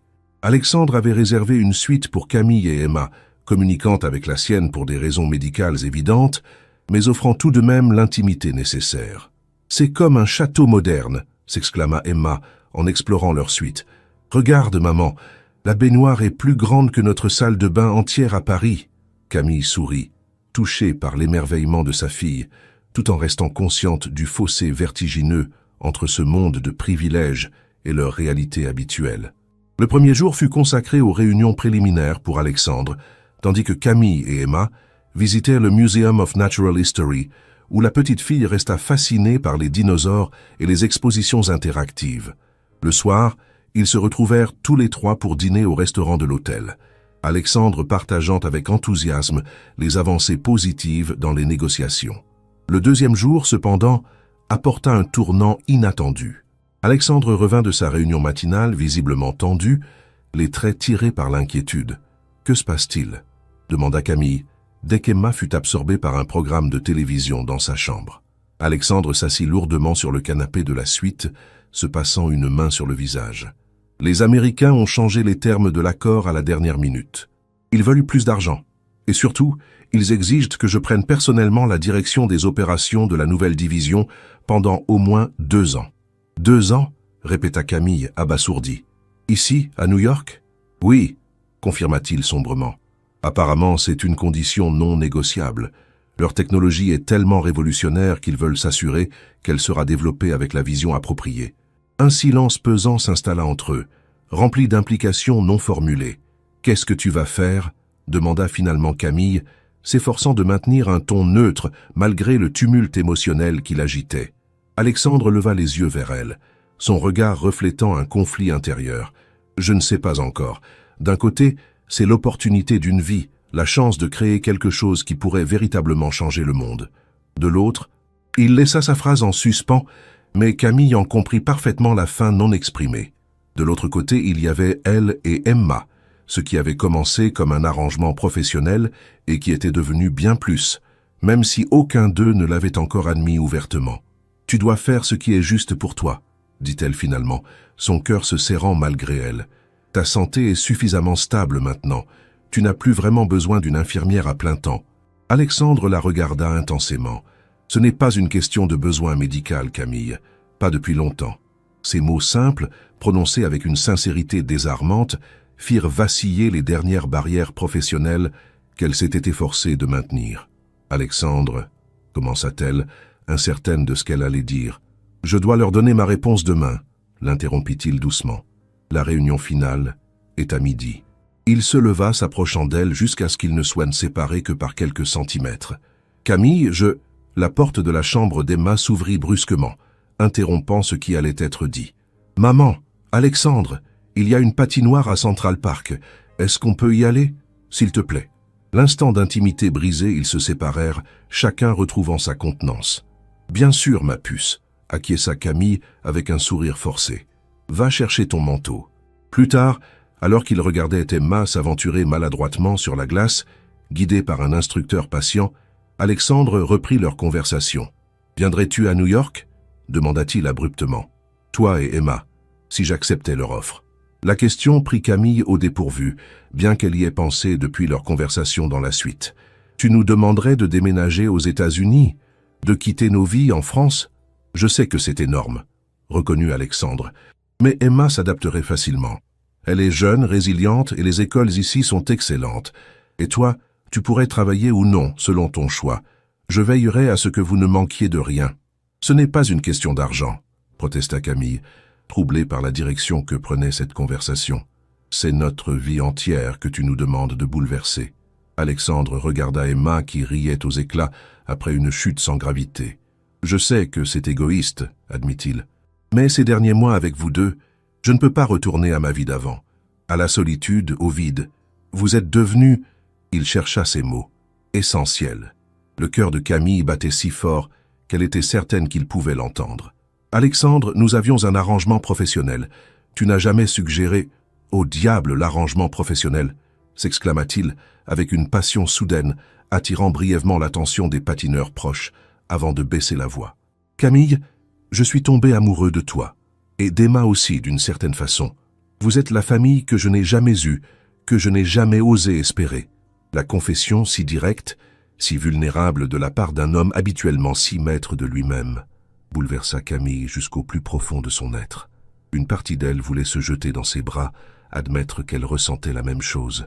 Une autre, plus prudente, plus marquée par les blessures du passé, lui conseillait de prendre du recul, de protéger son cœur et celui d'Emma. « J'ai besoin de temps », murmura-t-elle finalement. « C'est trop soudain, trop important pour prendre une décision impulsive. » Alexandre acquiesça lentement, respectant sa réticence. « Bien sûr, je comprends. » Il regarda sa montre. « J'ai encore une réunion ce soir. Prenons le temps qu'il faut. Nous pourrons en reparler demain, après ma réunion finale. » Mais le destin en avait décidé autrement. Cette nuit-là, alors que Camille contemplait le plafond de sa chambre, incapable de trouver le sommeil, une douleur aiguë dans la poitrine réveilla Alexandre. Quand il l'appela, sa voix était étranglée par la panique. En quelques secondes, Camille était à ses côtés, son instinct d'infirmière prenant immédiatement le dessus. Ce qu'elle vit l'alarma. Alexandre était pâle, couvert de sueur froide, sa respiration laborieuse. « Appelle une ambulance », ordonna-t-elle, prenant son pouls qui était rapide et irrégulier. « Tout de suite !» Les heures qui suivirent furent un tourbillon d'activités frénétiques. L'ambulance, l'admission aux urgences du New York Presbyterian Hospital, les médecins parlant rapidement en termes techniques qu'elle comprenait trop bien. Emma, réveillée par le chaos, attendait dans une salle adjacente, gardée par une infirmière bienveillante. Le diagnostic tomba comme un coup près. Une récidive de l'arythmie cardiaque, plus grave cette fois, nécessitant une intervention immédiate. Alexandre fut emmené directement au bloc opératoire, laissant Camille dans l'attente angoissante de nouvelles. Ce fut la nuit la plus longue de sa vie. Assise dans la salle d'attente stérile, tenant Emma endormie contre elle, Camille réalisa avec une clarté douloureuse à quel point Alexandre était devenu important dans leur vie. L'idée de le perdre était insupportable, non seulement pour ce que cela signifierait pratiquement, mais pour la déchirure émotionnelle que cela provoquerait en elle. Au petit matin, le chirurgien vint finalement à sa rencontre, son expression illisible derrière son masque de professionnalisme. « Madame Leblanc, Monsieur Dufresne est sorti de chirurgie. L'opération s'est bien déroulée, mais... » Mais suspendu dans l'air glacé de l'hôpital, contenait tout un monde de possibilités terrifiantes. Mais sa récupération sera longue, poursuivit le chirurgien, son expression s'adoucissant légèrement devant l'angoisse évidente de Camille. Nous avons dû poser un défibrillateur implantable pour réguler son rythme cardiaque et prévenir de futures arythmies fatales. C'est une procédure courante, mais qui nécessitera un suivi rigoureux. Camille laissa échapper un souffle qu'elle ne savait pas avoir retenu. Il va s'en sortir? Les prochaines 48 heures seront critiques, répondit le médecin avec prudence. Mais M. Dufresne est en bonne condition physique générale et a réagi positivement à l'intervention. Je suis raisonnablement optimiste. Puis-je le voir? Il est en salle de réveil. Dès qu'il sera transféré en soins intensifs, une visite brève sera possible. Le chirurgien hésita puis ajouta « Êtes-vous de la famille ?» La question prit Camille au dépourvu. Qu'était-elle exactement pour Alexandre? Son infirmière, son employé, son ami, ou quelque chose de plus profond qu'aucun d'eux n'avait encore pleinement défini? « Je suis son infirmière personnelle », répondit-elle finalement. Et elle chercha ses mots. Une personne proche. Le médecin acquiesça sans insister. « Dans ce cas, je vous conseille de rentrer à votre hôtel avec votre fille et de vous reposer. Nous vous appellerons dès qu'il pourra recevoir des visites. » Emma se réveilla à ce moment-là, désorientée et inquiète. « Maman, où est Alexandre? Est-ce qu'il va bien ?» Camille s'accroupit pour se mettre au niveau de sa fille, lui expliquant avec des mots simples mais honnêtes ce qui s'était passé. Alexandre a eu un problème avec son cœur pendant la nuit. Les médecins l'ont opéré pour l'aider, et maintenant il doit se reposer pour guérir. Les yeux d'Emma s'emplirent de larmes. « Est-ce qu'il va mourir comme grand-mère ?» La question poignarda le cœur de Camille. Emma avait à peine 4 ans lorsque sa grand-mère maternelle était décédée d'un cancer. Mais le souvenir de cette perte restait visiblement vif dans son esprit. « Non, ma puce », la rassura Camille, espérant de toute son âme que ce n'était pas un mensonge. « Alexandre est fort, et les médecins ici sont très compétents. Mais il aura besoin de beaucoup de repos et de soins. »« On va s'occuper de lui, hein, maman ?» demanda Emma avec une détermination touchante. « Comme tu t'occupes toujours de moi quand je suis malade. » Cette simple phrase, prononcée avec la confiance absolue de l'enfance, cristallisa quelque chose en Camille. Oui, ils allaient s'occuper d'Alexandre. Parce que malgré toutes ses hésitations, malgré les complications potentielles, il était devenu une partie de leur famille. De retour à l'hôtel, Camille prit rapidement les choses en main. Elle contacta d'abord l'assistante personnelle d'Alexandre à Paris, l'informant de la situation et demandant qu'elle reporte toutes ses réunions pour les semaines à venir. Puis elle appela le directeur de l'école internationale pour expliquer qu'Emma resterait plus longtemps que prévu à New York et demander que des travaux scolaires lui soient envoyés par email. « Combien de temps on va rester ici ?» demanda Emma, observant sa mère organiser méthodiquement leur séjour prolongé. « Je ne sais pas exactement, » admit Camille. « Au moins jusqu'à ce qu'Alexandre puisse voyager en toute sécurité, probablement quelques semaines. » Au lieu d'être contrariée par ce bouleversement de plan, Emma sembla soulagée. « Tant mieux. Je ne voulais pas partir sans lui. » Cette simple remarque confirma à Camille à quel point Alexandre s'était intégré dans leur vie, devenant une présence que même Emma, avec son cœur d'enfant si souvent déçu par les adultes, considérait comme fiable et permanente. Lorsqu'ils furent enfin autorisés à visiter Alexandre en soins intensifs, Camille fut choquée par son apparence. Lui qui était toujours si imposant, si plein d'énergie vitale, semblait maintenant fragile et diminué, entouré de machines et de moniteurs qui bipaient régulièrement. « Seulement 5 minutes », avertit l'infirmière, « et l'enfant doit rester à l'entrée de la chambre. » Emma, intimidée par l'environnement hospitalier, acquiesça solennellement, serrant contre elle le petit cygne en peluche qu'elle avait acheté dans la boutique de souvenirs de l'hôtel destiné à Alexandre. Camille s'approcha du lit, prenant doucement la main d'Alexandre entre les siennes. Ses yeux s'ouvrirent lentement, se focalisant progressivement sur son visage. « Camille » murmura-t-il, sa voix à peine audible. « Emma, vous êtes restée. »« Bien sûr que nous sommes restés, » répondit-elle, retenant ses larmes avec difficulté. « Où voudrais-tu que nous allions ?» Un faible sourire étira ses lèvres pâles. « La réunion. J'ai manqué la réunion finale. »« Ne t'inquiète pas pour ça maintenant, » le rassura Camille. « Ta santé est la priorité. » Il serra faiblement sa main. « Non, tu ne comprends pas. C'est une bonne chose. Je n'aurais pas pu accepter leur offre de toute façon. »« Pourquoi ?»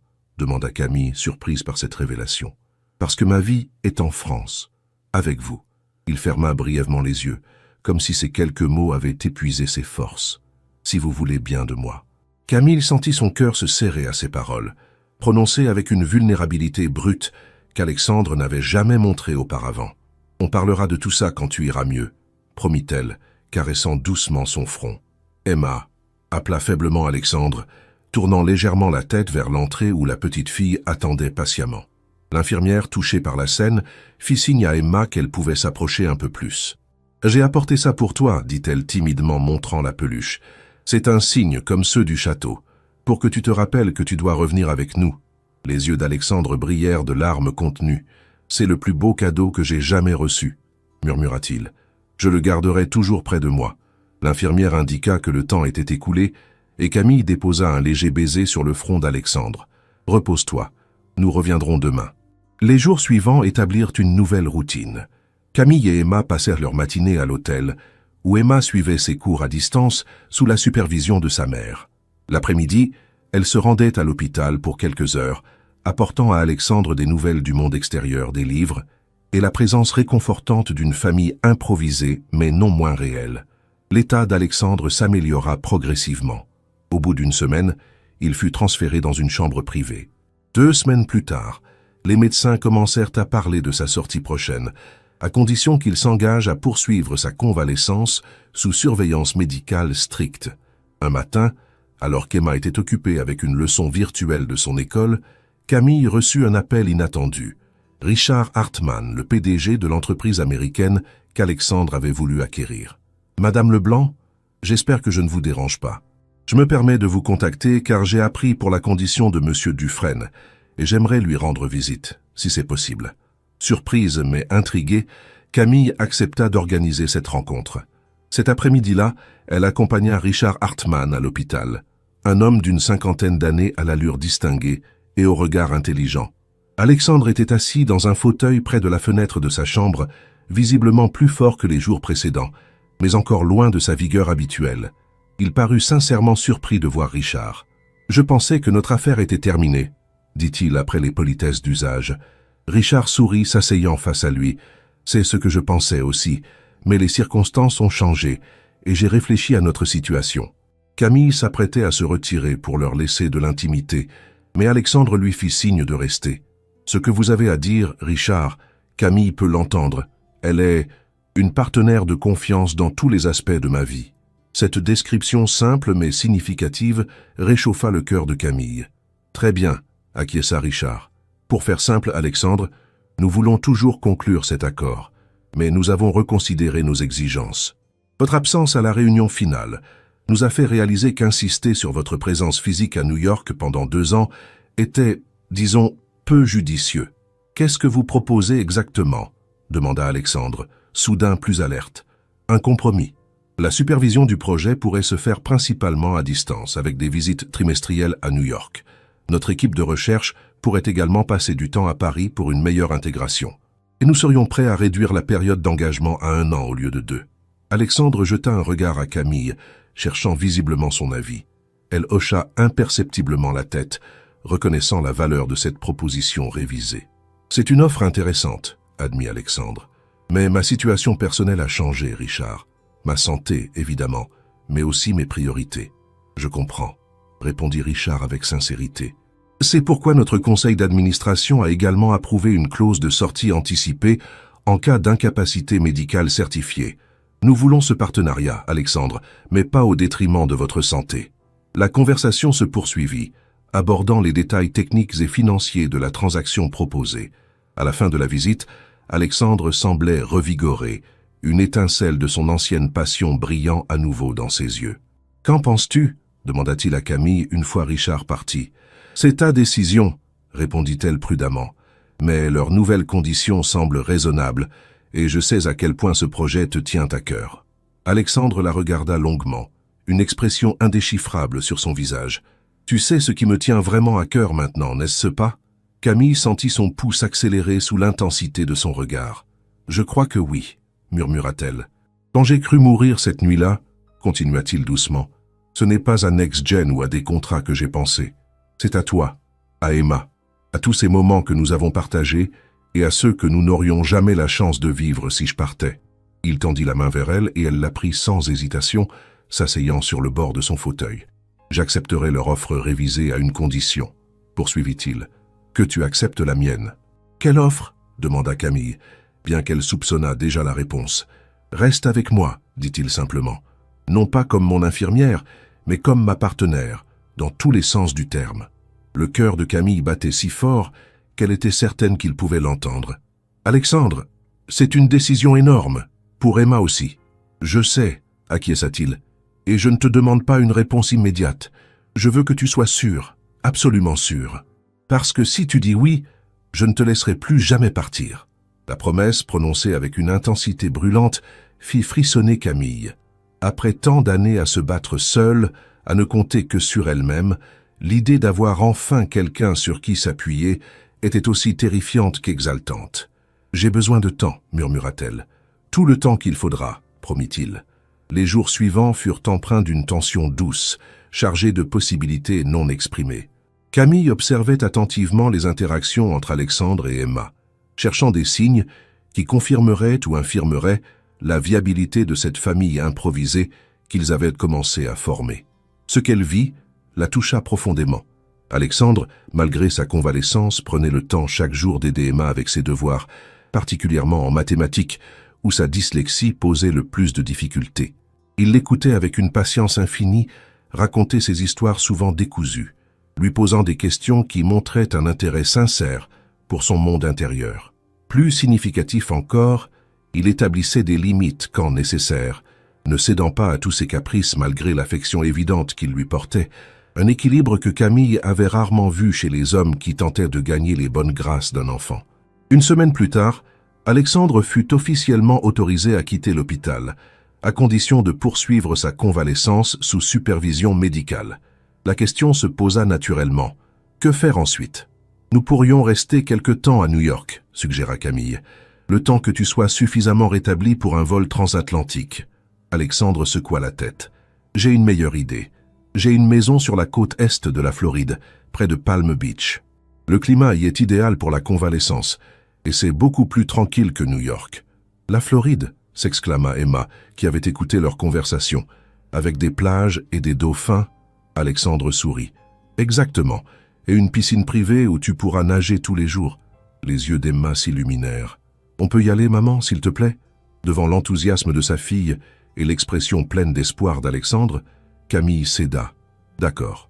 Mais seulement jusqu'à ce qu'Alexandre soit suffisamment remis pour rentrer en France. » 2 jours plus tard, le jet privé d'Alexandre les transportait vers le sud, où une villa moderne mais chaleureuse les attendait, nichée entre l'océan Atlantique et un canal intérieur bordé de palmiers. L'endroit était paradisiaque, spacieux, lumineux, avec une vue imprenable sur l'eau qui semblait s'étendre à l'infini. Emma fut immédiatement conquise, courant d'une pièce à l'autre avec des exclamations ravies, avant de disparaître dans le jardin tropical qui entourait la propriété. « C'est magnifique », admit Camille, contemplant la vue depuis la terrasse. « On comprend pourquoi tu as choisi cet endroit pour te ressourcer. » Alexandre vint se tenir à ses côtés, leurs épaules se frôlant légèrement. « Je l'ai acheté après mon premier burn-out, il y a 7 ans. C'est le seul endroit où j'ai toujours pu respirer librement. » Camille le regarda, notant les signes subtils de fatigue sur son visage malgré son amélioration constante. « Tu devrais te reposer maintenant. Le voyage a été long. » Il acquiesça, reconnaissant la sagesse de son conseil. « À une condition, » ajouta-t-il avec un petit sourire. « Laquelle ? Que ce soir nous dînions ensemble sur la terrasse. Juste toi et moi. Emma peut manger plus tôt et regarder un film dans le salon de divertissement. » Camille hésita, comprenant que ce qu'il proposait était essentiellement un rendez-vous romantique, un pas définitif au-delà de la relation professionnelle qu'ils avaient maintenue jusqu'alors, malgré l'évolution évidente de leurs sentiments. « D'accord, » accepta-t-elle finalement, « mais n'oublie pas que tu es encore en convalescence. Ne te surmène pas. » Son sourire s'élargit. « Je suis entre de bonnes mains. » Ce soir-là, après avoir bordé Emma qui s'était endormie au milieu d'un film d'animation, épuisée par l'excitation de la journée, Camille rejoignit Alexandre sur la terrasse. La scène qui l'attendait lui coupa le souffle. La terrasse était baignée dans la douce lueur de lanternes suspendues, reflétant leur lumière dorée sur l'océan, en contrebas. Une table élégamment dressée pour 2 personnes trônait au centre, ornée de fleurs blanches et de bougies. Une musique douce flottait dans l'air chaud de la soirée floridienne. Alexandre l'attendait, vêtu simplement mais élégamment, un verre de jus de fruits à la main, l'alcool lui étant encore interdit. Quand il la vit dans la robe d'été qu'elle avait dénichée dans les boutiques de l'hôtel à New York, son expression s'illumina d'admiration. « Tu es magnifique », dit-il simplement. « Merci », répondit-elle, soudain timide, malgré les mois passés à ses côtés. « Tu n'as pas fait les choses à moitié. »« C'est important », affirma-t-il en lui tirant une chaise, C'est notre premier vrai dîner ensemble, juste nous deux. Le repas, préparé par un chef local qu'Alexandre avait fait venir discrètement, était un délice de saveurs méditerranéennes et caribéennes. Ils parlèrent de tout et de rien, de livres, de voyages, d'Emma et de ses progrès à l'école, évitant soigneusement le sujet de leur avenir commun qui planait néanmoins au-dessus d'eux comme une promesse non formulée. Au dessert, un soufflé aux fruits de la passion qui fondait délicieusement sur la langue, Alexandre aborda finalement ce qu'ils avaient tous deux évité. « As-tu réfléchi à ma proposition ?» demanda-t-il doucement, ses yeux ne quittant pas les siens. Camille reposa sa cuillère, prenant une profonde inspiration. « J'y ai beaucoup pensé, oui. » Et elle le regarda longuement, cet homme qui était entré dans sa vie de façon si inattendue, bouleversant toutes ses certitudes, remettant en question toutes les barrières qu'elle avait soigneusement érigées autour de son cœur après la trahison de Marc. « J'ai peur, » admit-elle finalement. « Peur que ce soit trop beau pour être vrai. Peur qu'un jour tu te lasses de cette vie simple que nous représentons, Emma et moi. Peur que ton monde, les richesses, le pouvoir, les attentes sociales, finissent par créer un fossé entre nous. » Alexandre écouta ses craintes sans l'interrompre, son regard ne trahissant aucun jugement, seulement une profonde compréhension. « Tes peurs sont légitimes, » reconnut-il quand elle eut terminé. « Et je ne peux pas te promettre que tout sera toujours facile. Ce que je peux te promettre, en revanche, c'est que je n'abandonnerai jamais, ni toi, ni Emma. » Il prit sa main par-dessus la table, la serrant doucement. « Ces derniers mois m'ont appris plus sur le bonheur véritable que les 20 années précédentes.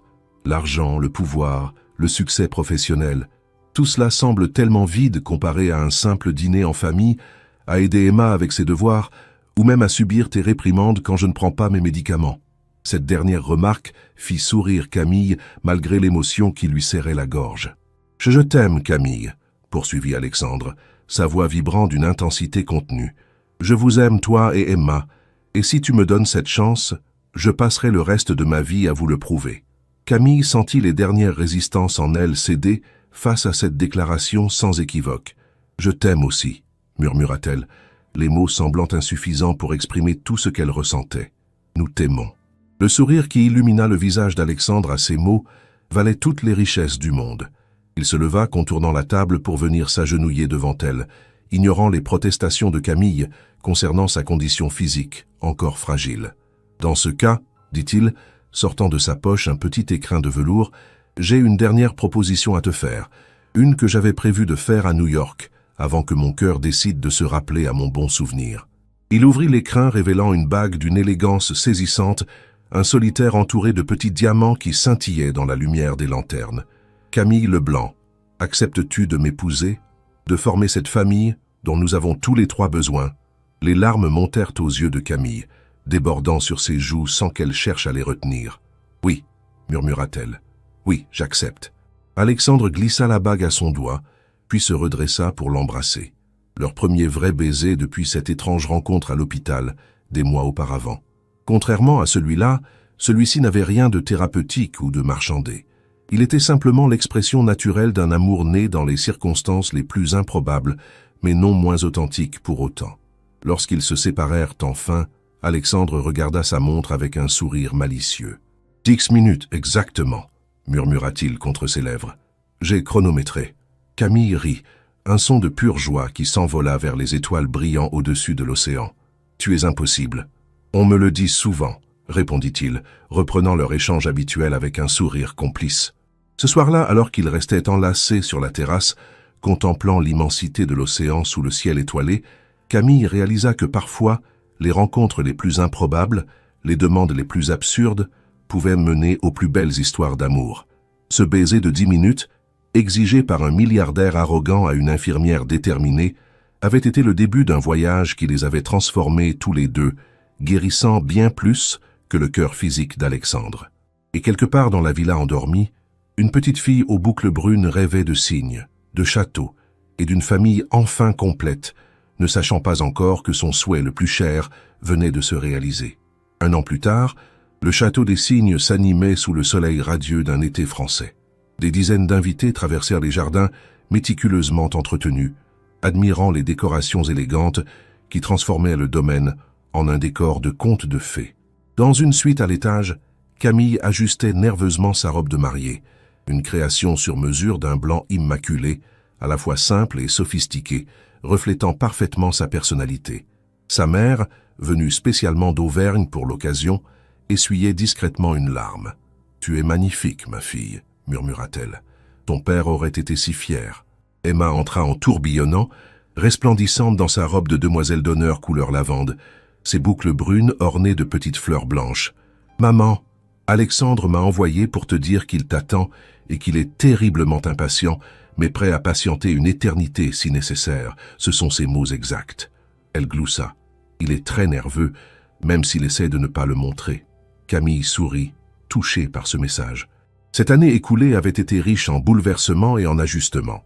Après leur retour de Floride, Alexandre avait finalisé l'acquisition de l'entreprise américaine, établissant une nouvelle division de Next Gen Technologies, dédiée à l'intelligence artificielle médicale.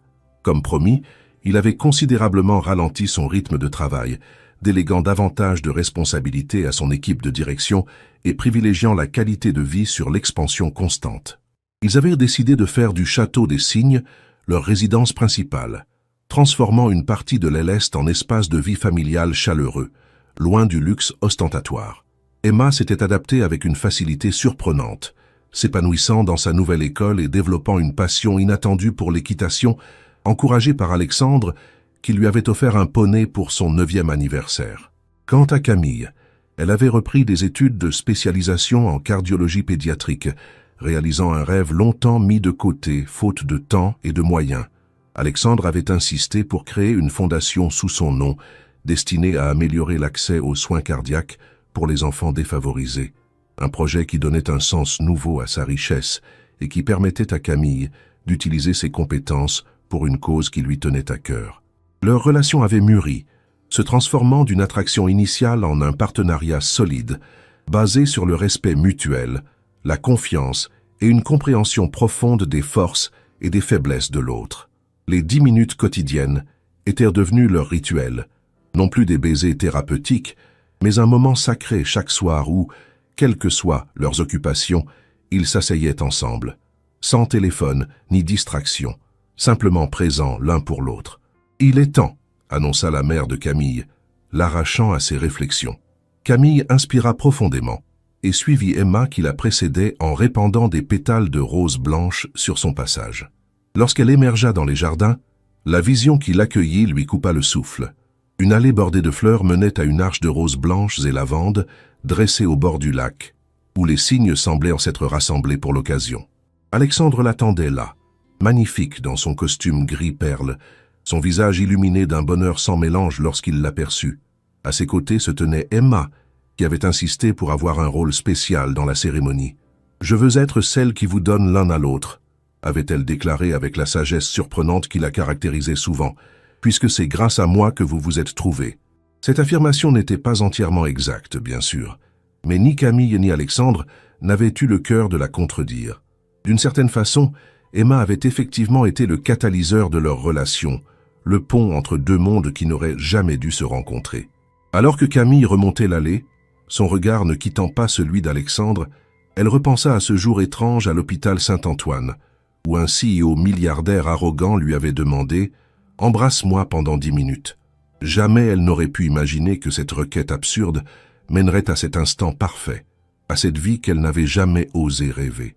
Lorsqu'elle atteignit l'arche, Alexandre prit ses mains dans les siennes. « Tu es à couper le souffle », murmura-t-il. « Tu n'es pas mal non plus », répondit-elle, reprenant leurs paroles échangées lors de leur première sortie au ballet. La cérémonie fut simple et émouvante. Emma, prenant son rôle très au sérieux, présenta les alliances avec une dignité touchante. Lorsque vint le moment des vœux, Alexandre prit une profonde inspiration. « Camille, lorsque nous nous sommes rencontrés, j'étais un homme brisé, non pas seulement physiquement, mais émotionnellement. Je croyais que la réussite se mesurait en chiffres, en contrats, en acquisitions. Tu m'as appris qu'elle se mesure en moments partagés, en sourires échangés, en difficultés surmontées ensemble.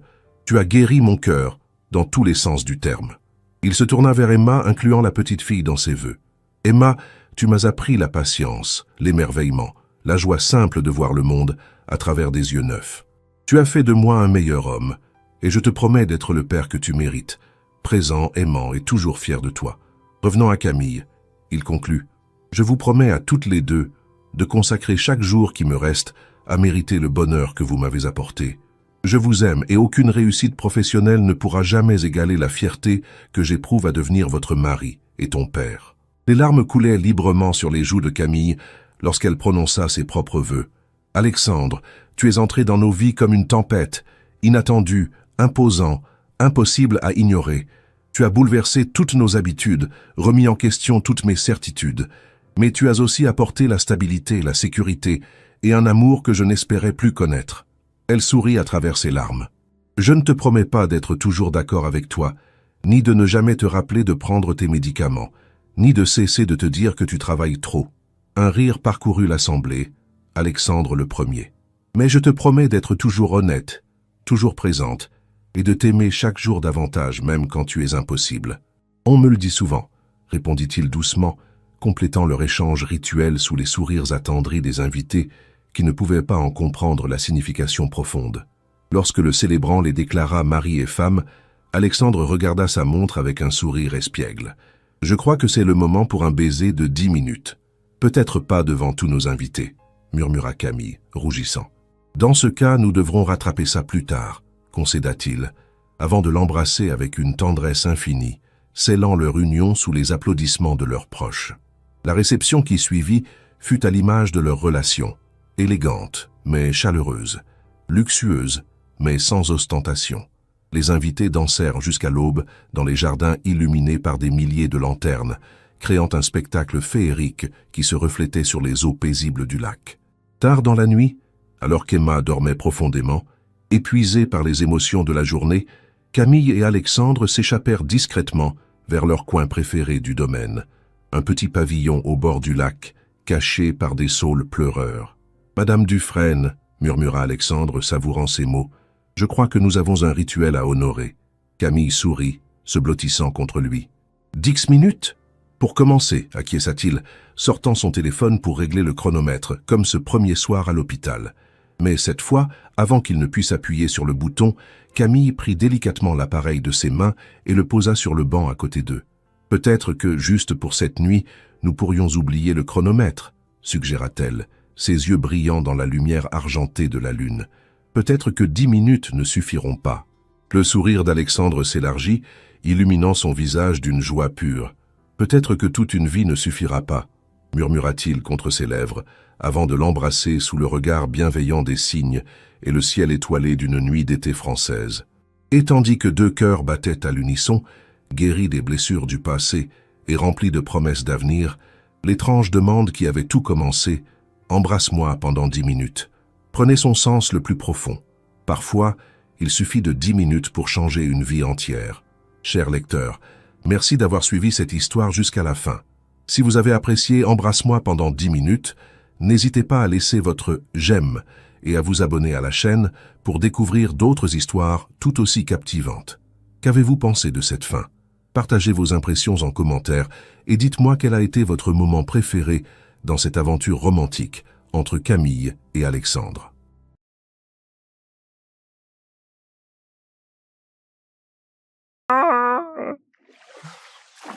Christy, make sure you're on push to talk or voice activation and not toggle. Press V.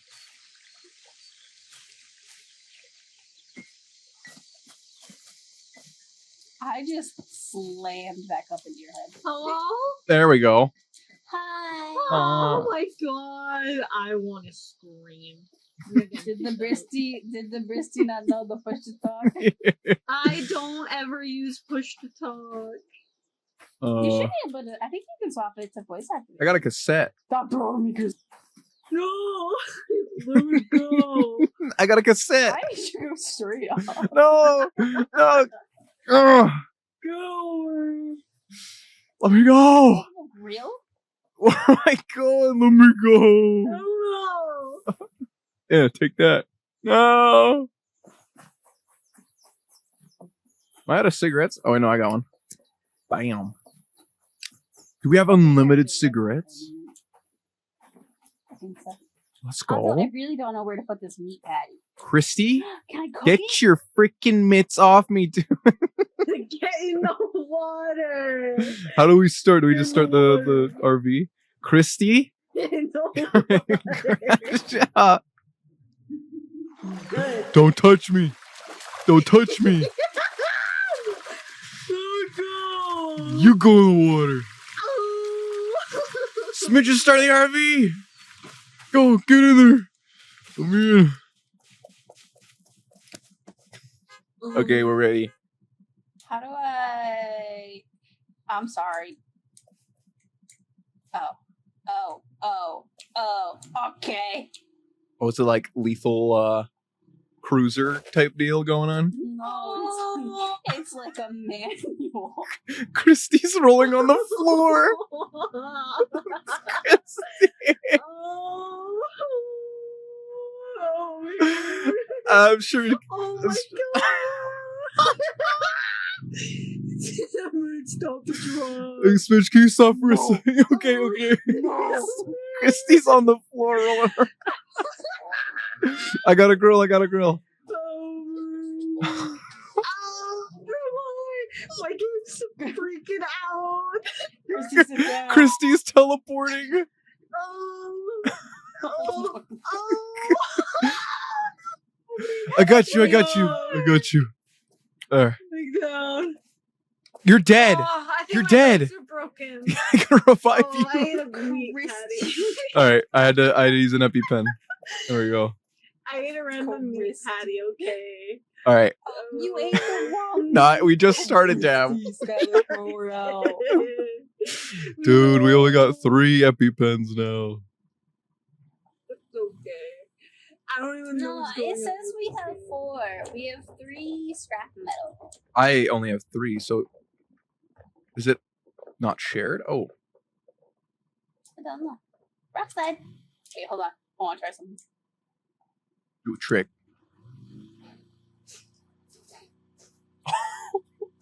They're just gonna kill Floor us. it! Floor it!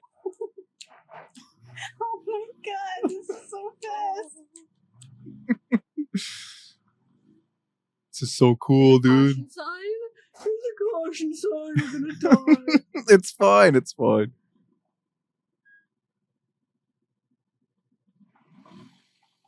What does that say? Skylar, what does that say? Go look. Okay, hold on. Let me get up. I just went out the window. All right. What am I looking at? No window. Smidge broke the window. What am I looking at? Open the window. Is it not broken? Next exit 2 miles to the right. I'm locking Oh. Skylar out. He can walk. It's okay. I'll crawl through the window. Don't run me over. wait. I'm not in the RV yet. I'm not in the Skylar, RV. goodbye. Wait. All right. Let go of me. Let go of me. Let me go. I'm trying to close the door. Closing the window. Guys, I think this might be our first obstacle. Let me see. Oh yeah, we gotta go to the right. Hold on, let's see. No, I think we gotta go up and over those things. We gotta go to the rock. Yeah, there's. Can I get these planks? Hold on. Wow. You did so great, Sky. Is that better? I don't know how this is gonna. Let me get Wait. Get closer. We can put it under your wheels. Oh. Christy gonna get run over. That's okay. Wait. I think we're fine. I think it's fine. Yeah? There's more planks. There's more planks. Oh, Guys, are there any? Oh, there's another one. Wait, hold on. Oh, technique. All right, try that.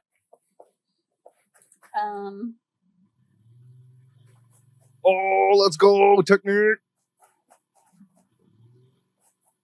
Oh, I'm in. All right, we're good.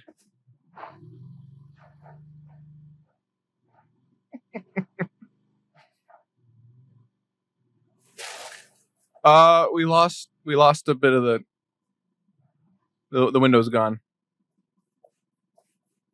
Can we fix that somehow?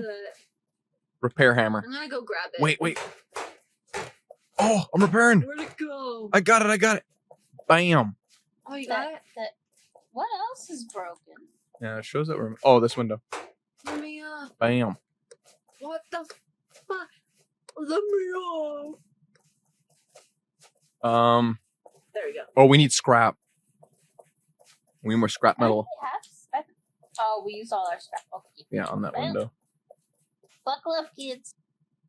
Okay. Critty. You know, I'm in the porta Sit. potty. I'm in the porta You're gonna potty. fly I'm out the taking a shit. window. Okay. No, I'm taking a shit. I'm in the porta potty. All right. Yeah. I don't like that. Don't worry about it. Is there another obstacle? Whose hand? Wait. You can ping like a peak. Dude. Oh, I hit something. We should steal their scrap. Hold on, let me go see if we got There's scrap. some- We got scrap. Yeah. Is What the hell was that sound? that a snake? There's a snake. Christy? Ow, I got bit. I got bit. Ooh, Christy, don't eat the Dude, I found a cool hat. We're keeping it. Oh, no, that's a garbage bag, I think. I thought it was a hat. What is this? What is a hat? No. So hard. Christy, you can be her for a little I while. swapped hats, I think. No. Ah, I got bit. I'm gonna die. Give me a RV. Hold on, I want some lotion. Uh-oh. There's splashes. I fucked up, guys. We got a problem. Are we cooking food right now? Let's go. What's our problem?